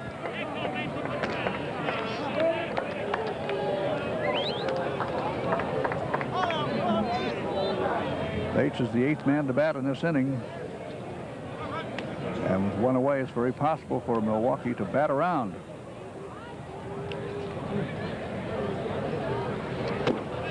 That's low. Ball 3, strike 2. We're in the 7th inning. Come on, let's get a double play here. Get these guys out, take a 7th inning stretch, and come up with a half a dozen, Steve, right? Curveball high. That forces one in. So Bates gets a run batted in without taking that bat off his shoulder. And now he's got to face a pretty good hitter in Dale Swaim. So that makes the score of the ball game now 6-2. That's our first television look at Herm Starrett coming out to talk with Ron Davis, who's had all kinds of problems. Starrett trying to settle him down. The bullpen busy for the Cubs. You just don't like to lift anybody if you can help it in spring training. Jack, you have to try to give these guys some confidence. And there you take a look at the bullpen. Frank DiPino up and throwing. Steve, let me ask you another question. As a pitcher, What do you want most out of a pitching coach? A psychologist, really, because I think that you have to be part mechanic, part psychologist to be a good pitching coach. You have to keep your pitchers up. You have to go to them when they're struggling and say, look, I know you're better than this, and just stay with it. Low and away, ball one. Sometimes, Jack, that's the toughest thing to really do for any pitching coach, especially when you go out, you talk to Ron Davis after he's given up 4 hits, walked a few people. Low and away again. Ball 2, no strikes. Right now that plate is kind of moving around on him, and he's really struggling.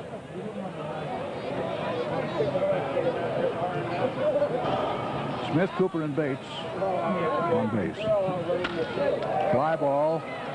Moving over in left field for it is Palmeiro. The runner on third tags up. He should score. Here's the throw. He is in there. And that is a sacrifice fly, and another run batted in. This one for Swaim, and batting for the second time in the inning now will be Paciorek. Raphael does not have the greatest arm in baseball, but he's got an accurate arm. This throw is on the money, a few too many hops, and the run scores. Well, I am told by Jimmy Fry, when I was working radio, that the reason for that freakish inside the park move by Robin Yount was because Palmeiro, realizing he had not that strong an arm, was watching the base runner and trying to figure out whether or not he could make the throw and consequently let the ball get away from him. And that's why the guys circle the bases. All right, here's the batter now. Oh, yeah, nice job, buddy. This is Paciorek, who 1-1. has the unenviable ability to make both the first and last out in the inning. There's a high foul ball out of play to the right. Ball 1, strike 2 on this beautiful sunshiny day in Mesa, Arizona, but all of a sudden there's a cloud over this game the way that the Cubs have permitted all these runs, 5 of them now in this 7th inning. Milwaukee out in front, 7-2. Cubs took heart when Moreland hit one, or rather Durham. But that's all history now. 2-2.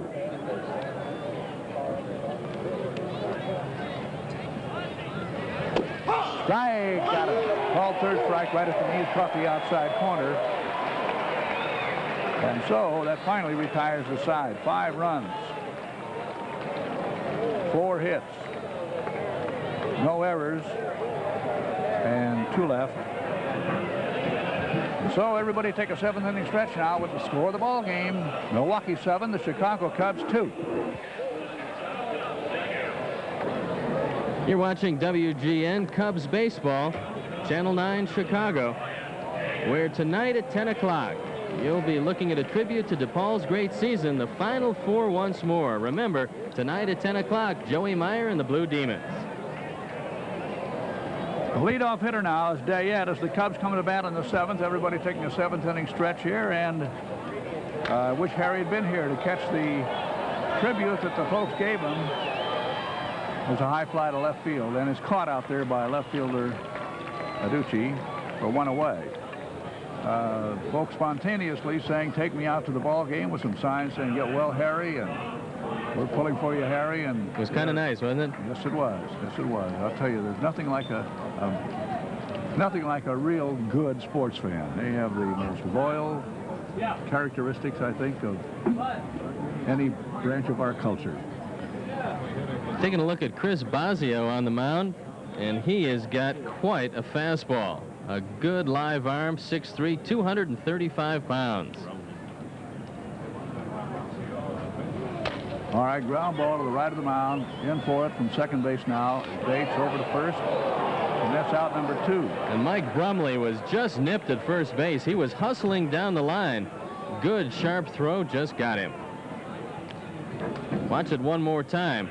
Bill Bates has to hurry. And the throw to first. Yeah. And Brumley's got some good wheels, Jack. Absolutely. Let's watch it again.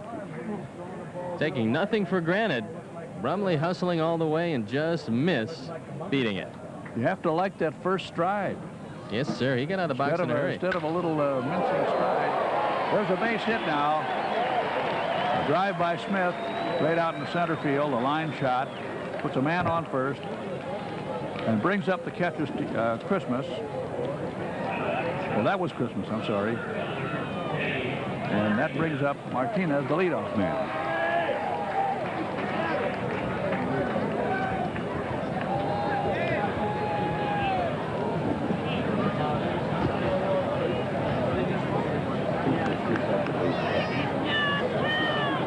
Dave Martinez 0 for 2 with a base on balls. First time up, he hit the ball pretty hard. Popped it up in the 5th inning. And he's facing a fireballing right-hander, Chris Bosio, out of Rancho Cordova, California. Now here's Martinez, who has 2 deep flies to right and a walk. He's got a good rip at the ball every time, except, of course, when he walked there in the 3rd inning. And the wind is kind of helping some of those fly balls now. It was blowing out straight. Now it's blowing out sort of to right center field, and could help a ball pulled by a batter like this. That's high outside.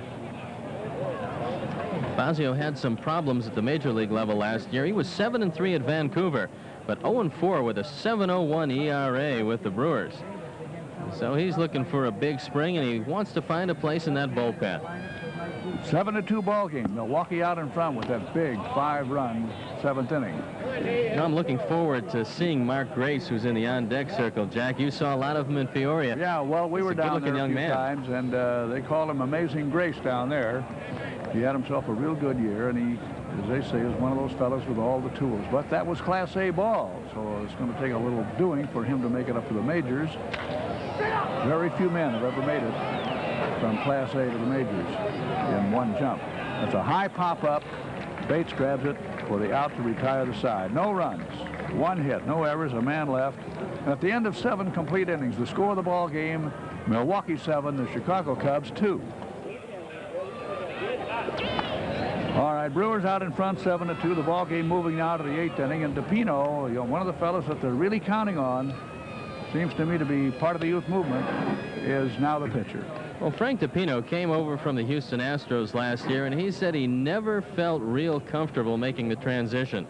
He came over, the ERA was pretty high. He was 2-4 with a 5.18 ERA for the Cubs, 1-3 with a 3.57 ERA for Houston. But he said he worked hard, looking at some films in the offseason, watching him in his glory days with the Astros. You know, Jack, he was the stopper for the Houston Astros for a while, but now he's asked to make a transition and a different role for him. He's got to bring the game to Lee Smith. So instead of a stopper, he's got to be a setup man. Here's Joey Meyer, the muscular first baseman, leading off for Milwaukee now in the 8th inning.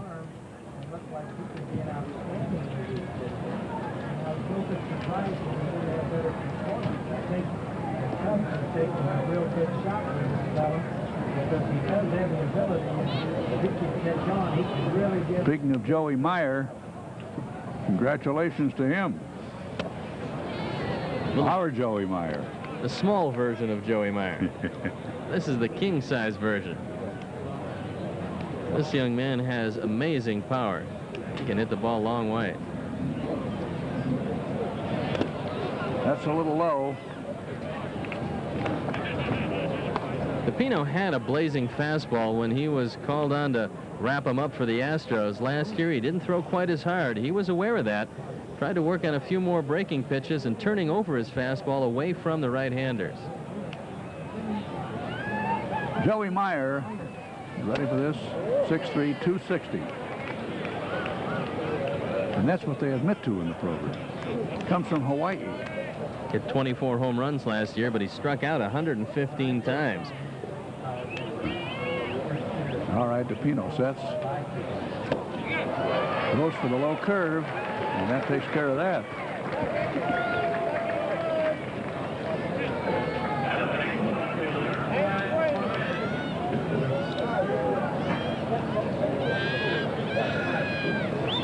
Brad Comments spent most of last year with Richmond in AAA, hit .234, 13 home runs, 65 RBIs.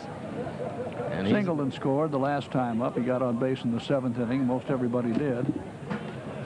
Low and away. Well, the Cubs, as I started to say in the opener here, Friday, had themselves a 10-1 lead in the ball game and still wound up winning it 10-7 with the tying run in the batter's box. And they lost a 4-0 lead yesterday and lost 7-4. So this is the first time the Cubs have had the job of trying to come from behind. Milwaukee has done a pretty good job of it against them. So maybe the Cubs can turn the tables right now.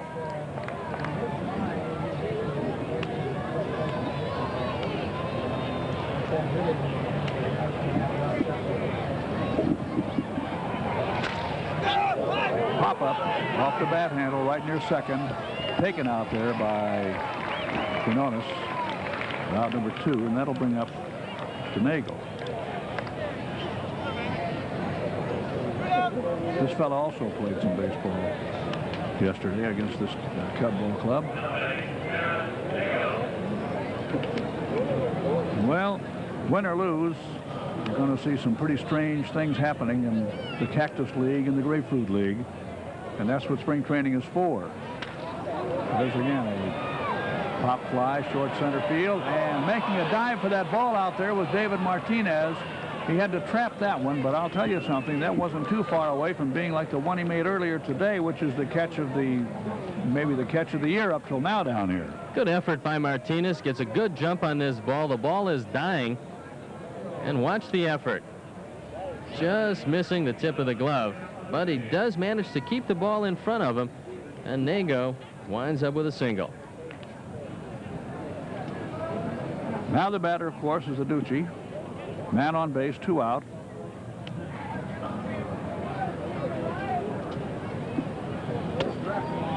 Low and away. He wears that little thumb ring, as you can see it on his left thumb. What happens is you get some fastballs on the inside part of the bat, and you get jammed, and you get real sore on that bone. A lot of protection with that ring.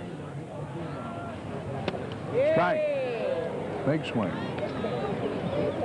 Ball 1, strike 1. 2 out, man on. Milwaukee's out hit the Cubs 7-6, but they really made them pay off. What we call maximum efficiency. 7 runs on 7 hits. Big swing. Hey, I like this DePino. I like this motion. He's got a good breaking ball, Jack, and he's got a better than average fastball. And he's a big man in the Cub plans. They need a left-hander in that bullpen, and he could be the guy that could bring a lot of games to Lee Smith. Big swing, got him with the curve, took a little off of it, and really fooled him. 2 strikeouts for DePino in the inning, no runs, 1 hit, no errors, a man left, and that is the end of 8 for Milwaukee. We're going out of the Cub half of number 8. Score of the ball game: Milwaukee 7, the Chicago Cubs 2. Hey, we got a beautiful banner in front of us, Arnie. Arnie, it says "Get well, Harry," and I think that echoes the sentiments of everybody in the ballpark as well as everybody around baseball. So, Harry, get ready. Come on back, and we'll pick it up for you in a second. Boy, that's a full billboard. We got a camera angle on it pretty soon. In the meantime, there's Grace. Foul ball. We're moving now to the Cub half of number 8. There we go. We really got a beaut there. 7-2, Milwaukee. The batter is Grace. He'll be followed by Palmeiro and then Noche. Look at those numbers at Peoria last year. He couldn't put together a much better season, I don't believe. And of course, he's a non-roster player down here. They still want to farm him out for a while. As I said, I started to say, it's a very, very difficult thing, especially for an infielder or an outfielder, to make the jump from Class A to the majors. You must come up through the ranks. The most prominent member, however, of that group that I ever heard of was Henry Aaron. Down here, the Milwaukee Braves. Bobby Thompson broke a leg, and they gambled on bringing Henry Aaron up from Class A. And that gamble really paid off. In the meantime, 3rd to 1st on the put out there for Grace. And that'll bring up Rafael Palmeiro. Been on base once. He got a walk and scored in the 6th inning. He was homered in by Durham. Prior to that, 2 2nd to 1st putouts. Curveball strike, says Mr. DeMuth. Dana DeMuth, the plate umpire. Larry Barnett at first. John Kibler at third. The outfield's playing this fellow to pull the ball. There's a fly ball back to right field, moving over toward the line. Is commenced, and he grabs it for out number 2. That'll bring up Noche. I know one thing about this Milwaukee Brewer ball club, Jack. There's not a whole lot of teams in the league who are going to want to start a fight with them. They've got some big young men on this club, from the pitching staff on down to guys like Rob Deere, Joey Meyer, Glenn Braggs. They've got some size. Paul Noche, another good year at AA in Pittsfield. He's looked very good in the early going. But again, just an outside shot at best of making this club. The infield looks pretty well set as far as Manny Trio utility. There's a dogfight in the outfield and the pitching staff, but it's going to be tough for any of the young infielders. There's a ground ball, and it's off the glove of Smith. That will probably be an error. Tough play, do or die, but you got to make those plays at the major league level, Jack. That's exactly right. We'll take another look at it. You come in, you got to pick up the ball on the short hop, and you have to hurry your throw. And as you can see, it just hits off the glove, skips away. And we're waiting for the official ruling. Well, the official scorer is Ned Coletti from the Chicago Cubs. And if he doesn't give Noche a base hit on that, he's going to have to answer it to him on the team bus. Well, apparently he's going to do just that. And Jerry Mumphrey's going to take a swing. Oh, he's going to bat in place of Cumoso, huh?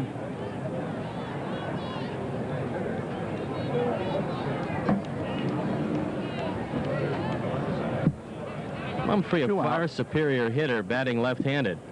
And he can provide some punch off the bench. Again, they're playing the batter to pull the ball. Jerry's one of those guys that you don't mind seeing coming out from that bench with a bat in his hand when you need a good base hit or a solid deep fly ball or something like that. Jack, in all the years you did this game, have you ever seen a team stay in contention without a good solid bench? No, never have. There's a very high pop-up in the infield. Swain backs up on the grass, and he's got it for the out to retire the side. No runs, 1 hit, no errors, and a man left. That then is the end of 8. Score of the ball game: Milwaukee 7, the Chicago Cubs 2. All right, get well, Harry. This bud's for you. And here's a fella, if the Chicago Cubs get well, is going to be one of the real reasons. This is Gordon Goldsberry, who's head of the Chicago Cubs farm system and scouting. And Gordon, let's have the names of the couple of guys right now that you think are cinches. 2 or 3 that we're all really hoping that will make it. Dave Martinez, Greg Maddox, Rafael Palmeiro. Those are 3 of the, and Brian Diet, Chico Walker, who are a little older. But we think Dave Martinez is going to be a quality young man real soon. Gordon, this is the first time in a long time where you've brought a lot of youngsters to camp that look like they could help the ball club immediately. And you got to feel happy about the farm system that's really starting to develop. Yes, this last year was a very positive year for us. We finally got things together as a group.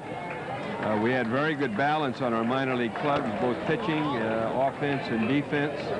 And we think we've got some players, not only here, but just a step away, that are going to be very, very positive factors very quick. Thank you very much, Gordon. And just because you're such a nice guy, I'll tell him what a fancy-feeling first baseman you were with the White Sox. You remember that far back, Jack. I remember. Thanks very much. Thanks, Gordon. Well, Smith is now pitching. A battle of Smith and Smith. Yeah, Smith is now hitting. Milwaukee 7, the Cubs 2. The ball game moving out of the 9th inning, and so the Cubs have a real big uphill climb on their hands. Lee Smith. Big swing.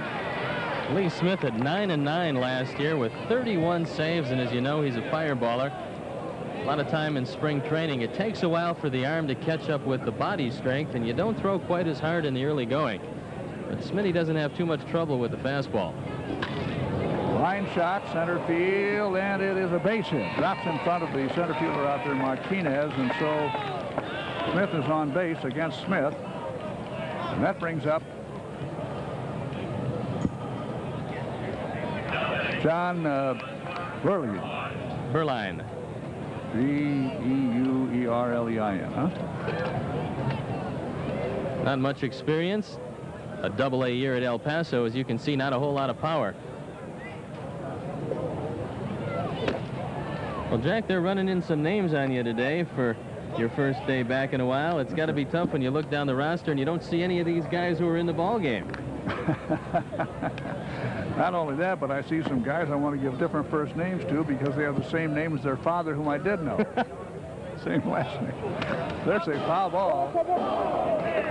Runner going on the hit and run, and Tom Trebelhorn trying to get something going, trying to give their hitters a little more experience, and trying to hit in situations. Even if the score is 7-2 and it looks like his team is comfortably ahead, you want to make sure in spring training you give everybody an opportunity to do something they're going to do in the course of the season.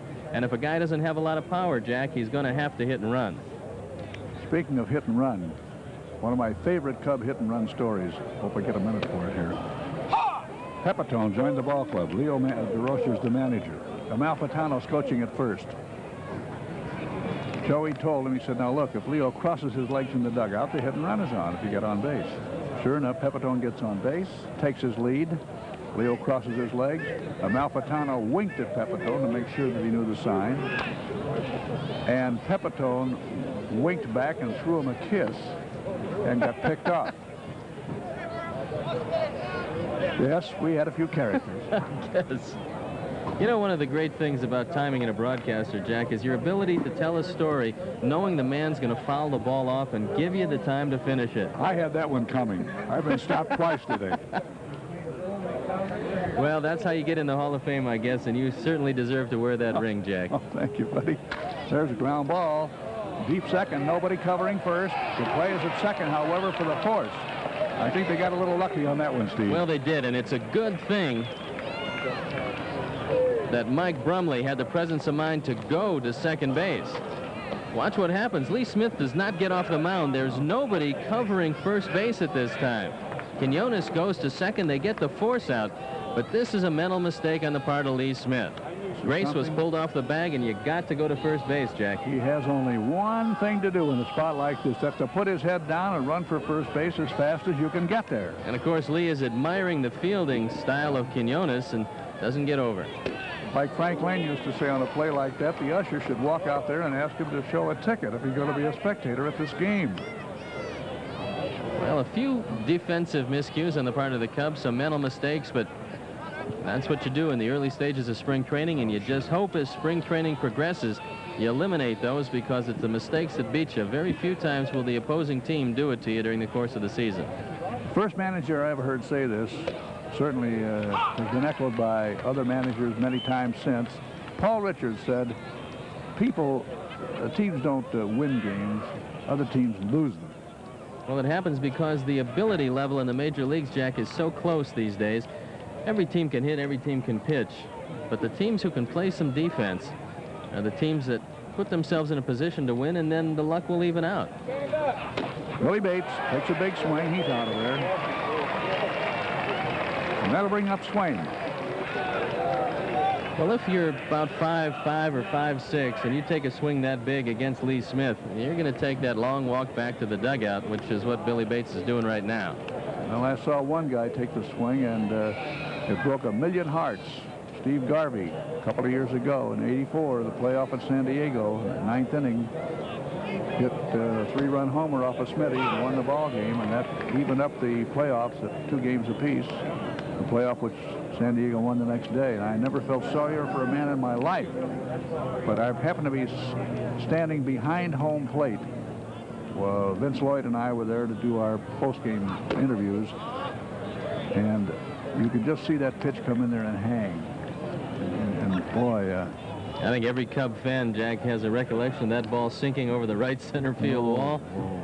And with it, knowing that Game 5 was around the corner, and of course, we all know the outcome of that one. Yeah. There's a big swing. Matter of fact, that was the last game that I ever made a token appearance up till now in play-by-play.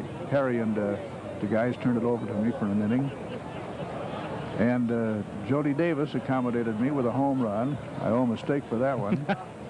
And I turned it over to Harry and Milo with a 3-1 lead, and I said, all right, fellas, now you've got it. Hang on to it. And so I've been trying to make them pay for that since, but neither one of them will do it. Well, you know, that was 1984, and Jody just told me yesterday that he's still looking for that steak, so if you get a chance, you might want to take him out this spring. All right. There's a strike 3 call right at the knees. A good old fastball of Smitty's. No runs, 1 hit, no errors, and man left.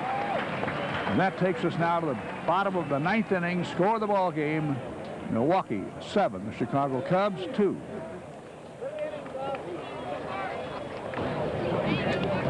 Mark Clear is now pitching. He's going to be the ace of this bullpen probably this year if they do any good, or certainly one of the 2. And Chico Walker is going to bat now as the Cubs come to bat in their half of number 9. He's batting in place of Lee Smith. The Cubs are down. They need 5 to get back in this ball game. It's Milwaukee 7, the Chicago Cubs 2. Mark Clear, blazing fastball. He really came back from the dead. 3 saves in 1985 for Boston last year. 16 saves, a 5-5 record, a .220 earned run average for Milwaukee. And he What really did he do? came What out. did he do the year before, Smitty? Steve, because I wondered. I remember seeing him in a game with California when he was playing for the California Angels in about 1980. He was 11-11 that year. Had 106 strikeouts in 106 innings. And I thought this guy is going to be somebody in this game. Well, he's got a big curveball, and it's a hard-breaking curveball. Had some problems with his control, but last year he put everything together. You have an ERA of 2.20, and you know you're doing something right. Curveball, high outside. That really is a curve, isn't it? Oh, it's a good one. And he's a big, strong young man. 30 years old. 6'4", 215 pounds. Comes right in with that one, but a little bit high. Ball 3, strike 1. The batter, Chico Walker. You think Chico will play a lot of baseball for the Cubs this year? I know Gene Michael likes him a lot. He likes what he can do for him. A good base runner. Doesn't have much power, but he does make contact from the left side. And he can play a few positions for you. There's the ball. And so the Cubs have a base runner, and that brings up Brian Dayette. Well, Gene Michael, at last, gets his ball club at the beginning of a season, and so consequently, it's his ball club now. It wasn't one that he walked in and took over after somebody else left, but instead it is a genuine bona fide Gene Michael club now, and we'll just have to see what he does with it. Incidentally, down here in this Cactus League this year, they have several guys who are managing at the beginning of the season for the first time. For example, you got Larry Bull with the Padres. You've got Michael, as I said, with the Cubs. You got Dick Williams with Seattle. We'll see Tony La Russa at Oakland, and Tom Triplehorn from the same Milwaukee Brewers. And none of these guys were with these ball clubs at the beginning of the year last year. It's got to make you feel good if you're choosing your own 24 players and you know who's going to make the club and you have a definite idea how you want to set it up. So it's got to be a much more comfortable situation for Gene Michael coming into this season. Rolling away. Thad Bosley on deck as Gene Michael making some changes, trying to peck away at that lead. Field bat in place of Brumley. And, of course, Bosley had an outstanding pinch-hitting record with the Cubs.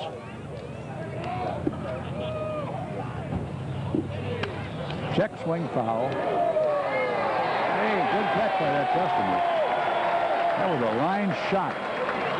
Looked like he picked it right off his own shoulder. And it was a fine catch. Hey, he's shaking hands all the way around over there. Gee, look at Goldsberry. He's walking over toward him. Comes in a little high with the breaking pitch. Clear also has a good slider, according to Herman Starrett. Herman ought to know. Man on base. Nobody out. Cub ninth. They need 5. Again, the curveball, high inside. You know, it must be a good feeling, Steve, for a pitcher to be so good with a curveball that, let's say, on 3 and 2 he can come in with it, 3 and 1 he can come in on it. Well, the curveball gets a lot better as the year goes on. Now, there's a curveball strike. And Dayette will sit down. But down here in Arizona with the thin air and everything else, and there's a balk called. So Chico Walker will go to second base. And apparently Mark Clear did not hesitate before he delivered the ball, and Brian Dayette has another life. Let's watch it again and see if there's any hesitation on the part of Mark Clear. Now he's coming to the set position, and there's really no hesitation. He's moving that leg before his hands were set for a full count. And Larry Barnett at first base is right on top of the play. The second balk that he's called today. Yep. There are 13 ways to balk in the game of baseball. I think I did them all before my career was over. And I'll tell you something. I'm not sure I ever spotted one in my life without the umpire telling us. You know, there's certain umpires, Jack, that call a lot more balks than other umpires. Apparently, Larry Barnett's on top of it. Bruce Fremming is pretty much a stickler on the correct etiquette on the mound, so he'll call you for a balk. Well, as a matter of fact, a few years ago, they finally got it straightened out, if I recall, Steve. They were trying to prove a point and calling all kinds of balks, remember? There is a ball.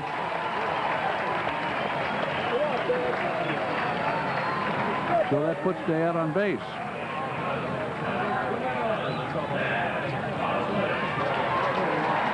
Nobody out.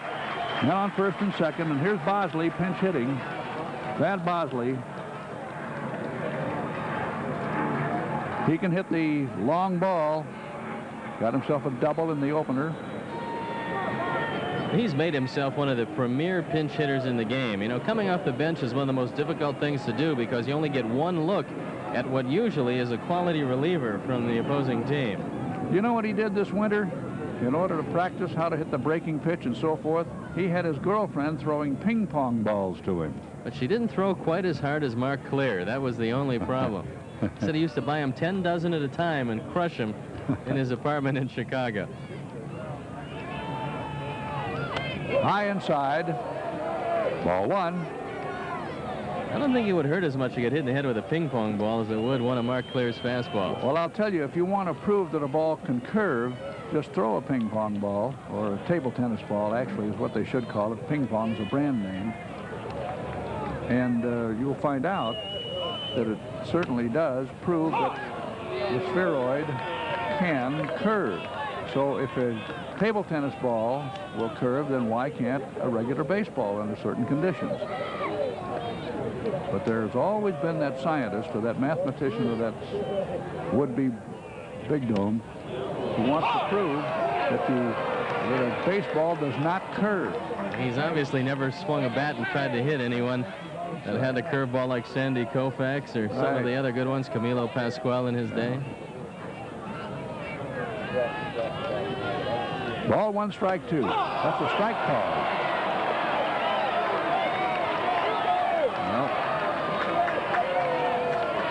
Bosley not very happy with the call of Dana DeMuth. We'll take another look at it. The ball appears to be up high. And I think Bosley might have a legitimate complaint. And might take another look at it. Now watch the reaction. Nobody likes to get called out ever, but certainly in spring training. All right, here's Christmas. Somewhere there is a line. That's pretty well hit, but foul all the way. Jack, there's a little bit of a question of who's going to back up Jody Davis, and this young man has got a good shot. Well, they gave him a shot yesterday, started the ball game at Chandler, and here he is playing an important role in this one in the latter stages. He's shown he can swing the bat, and he can swing it with authority. Doesn't have great power, but he's a good line drive hitter. Foul ball. So he's in the hole now. It's 0-2. They went 5 weeks last season without a backup catcher, and I don't think that Gene Michael or Dallas Green want to do that again. It was necessitated by the trade of Steve Lake, and then Steve Christmas came up with an injury, and they had some problems with a backup, Keith Moreland providing the honors for 5 weeks. That's inside. Ball one, strike two as he wasted a pitch, which is standard operating procedure in that situation. Hornsby had a law, a rule that if you got an 0-2 count and you didn't waste a pitch, you were fined. And he had a pitcher one time when he was with the Browns. 0-2, and he throws one that he knows is 6 inches outside. And the umpire said strike 3, and now you have the ridiculous picture of a pitcher racing down to the plate saying, no, no, no, that was a ball. Arguing with the ump the other way, huh? Was that Bruce Hornsby, the singer? Rogers Hornsby. It was Rogers, and you should never call him Roger either. Ooh, that nearly nailed him. Ball 2, strike 2. They're playing him just about spread away. 2 on, 1 out, 9th inning. Cubs down 7-2.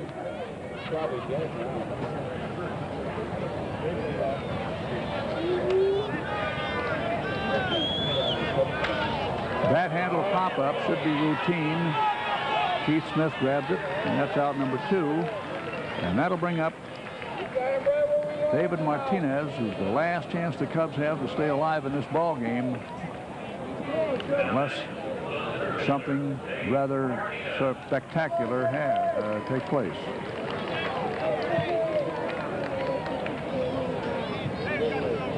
He's 0 for 3, walked once.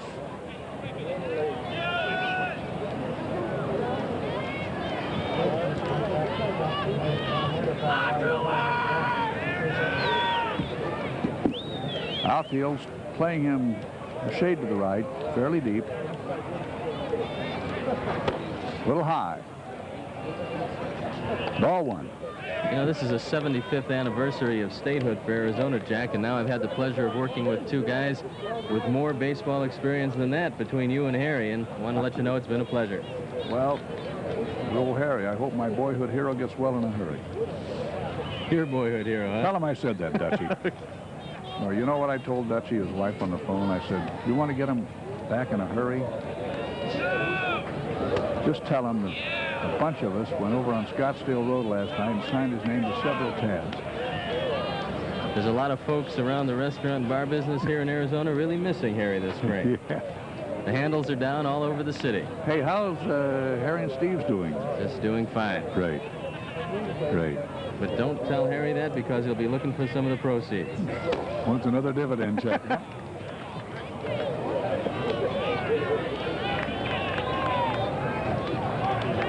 Mark Clear throwing the ball hard, having a little trouble with his control. 3-0 now with 2 on and 2 out. Martinez had better take that pitch in that spot, and he does, and that walks the bases full and brings up the Peoria kid, Amazing Grace. And here's a situation where Dave Martinez did not get a base hit today, but he did reach base 2 out of 5 times, a .400 on-base percentage. One of the best in the National League is Tim Raines. He was .413 last year, so you got to look for a base on balls if you're not hitting the ball well. So, Martinez, the lesson there is get on base enough times and you too can turn down $1 million. I think the greatest line of the spring was the $4.5 million contract for 3 years offered to Bob Horner, and he said it was an insult. You wouldn't mind being insulted with $1.5 million a year, would you? Not even if it was Confederate money. 7-2. Curveball. That was a big breaking pitch. Even if it didn't hit the plate, you had to say that was an interesting pitch to watch, Steve. Ball 1, strike 1. Bases are full. Bases are full. 2 out. In the Cub ninth, they need 5. There's one that gets away. That'll bring in a run. Everybody moves up. And so, Cubs have a run now.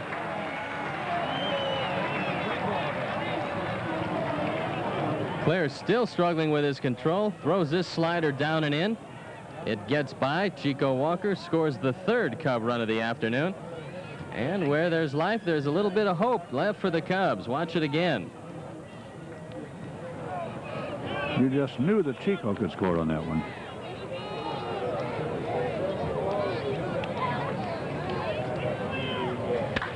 Foul ball. Well, how did they rule that one, Steve? It had to be a wild pitch. Yeah. Arnie says it's a wild pitch. He's keeping the official scorebook. Arnie just said it's a wild pitch, so we'll just let it go at that. No argument. Runners on second and third. Ball 2, strike 1 to Grace. Runners on second and third. 7-3 ball game. Look out. There's a high pop-up, short left. Aducci in. He grabs it, and this game is history.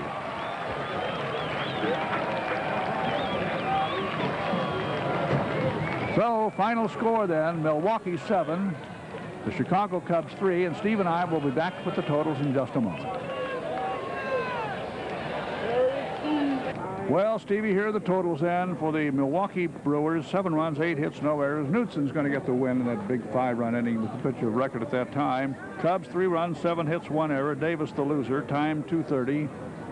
Paid attendance, a beautiful, beautiful crowd, 7,655. And so, what can you say? The Milwaukee's won the ball game. We had a couple of bright spots today. The Bull came through with a couple of hits, hit a ball out of the ballpark that tied it up at 2-2. And you had to like the effort of Dennis Eckersley, who threw 3 scoreless innings, giving up a hit, but not walking anybody. So the starting pitching, Jack, continues to be a good sign for the Cubs this spring in the early going. Yes, and we saw a couple of sparkling catches out there. Martinez looked awfully good in center field. Well, he sure did, and if he can hit the ball at all, he's got to help you defensively. It's going to be a dogfight in that outfield, an interesting situation, especially with the addition of Andre Dawson. That's going to set up the whole lineup, Jack. All right, so much for the first telecast of the Cactus League season down here in good old Mesa at Ho-Ho-Cam Park. Again, thanks to everybody for the wonderful, wonderful cooperation we always get down here. And, of course, we're going to be doing another game next Saturday as the Chicago Cubs take on the San Francisco Giants, who are now training, of course, in Scottsdale. And Steve and I will be back for that one, along with Dwayne Stats during the middle 3 innings. So I'm Jack Brickhouse, and this handsome fellow is Steve Stone. And if I were single, I'd just follow him around and catch his rejects. Steve, thanks again. Jack, it's a pleasure. We'll talk to you later. All right.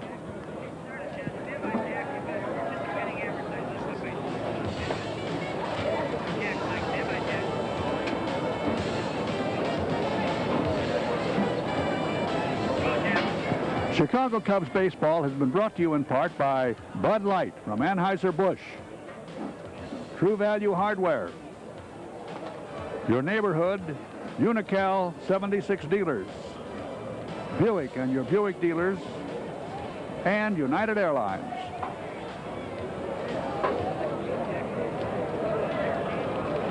Our next telecast will be next Saturday afternoon, March 14th at 2:30 Chicago time. The Cubs take on the San Francisco Giants here on Channel 9. Our executive producer and director, Arnie Harris.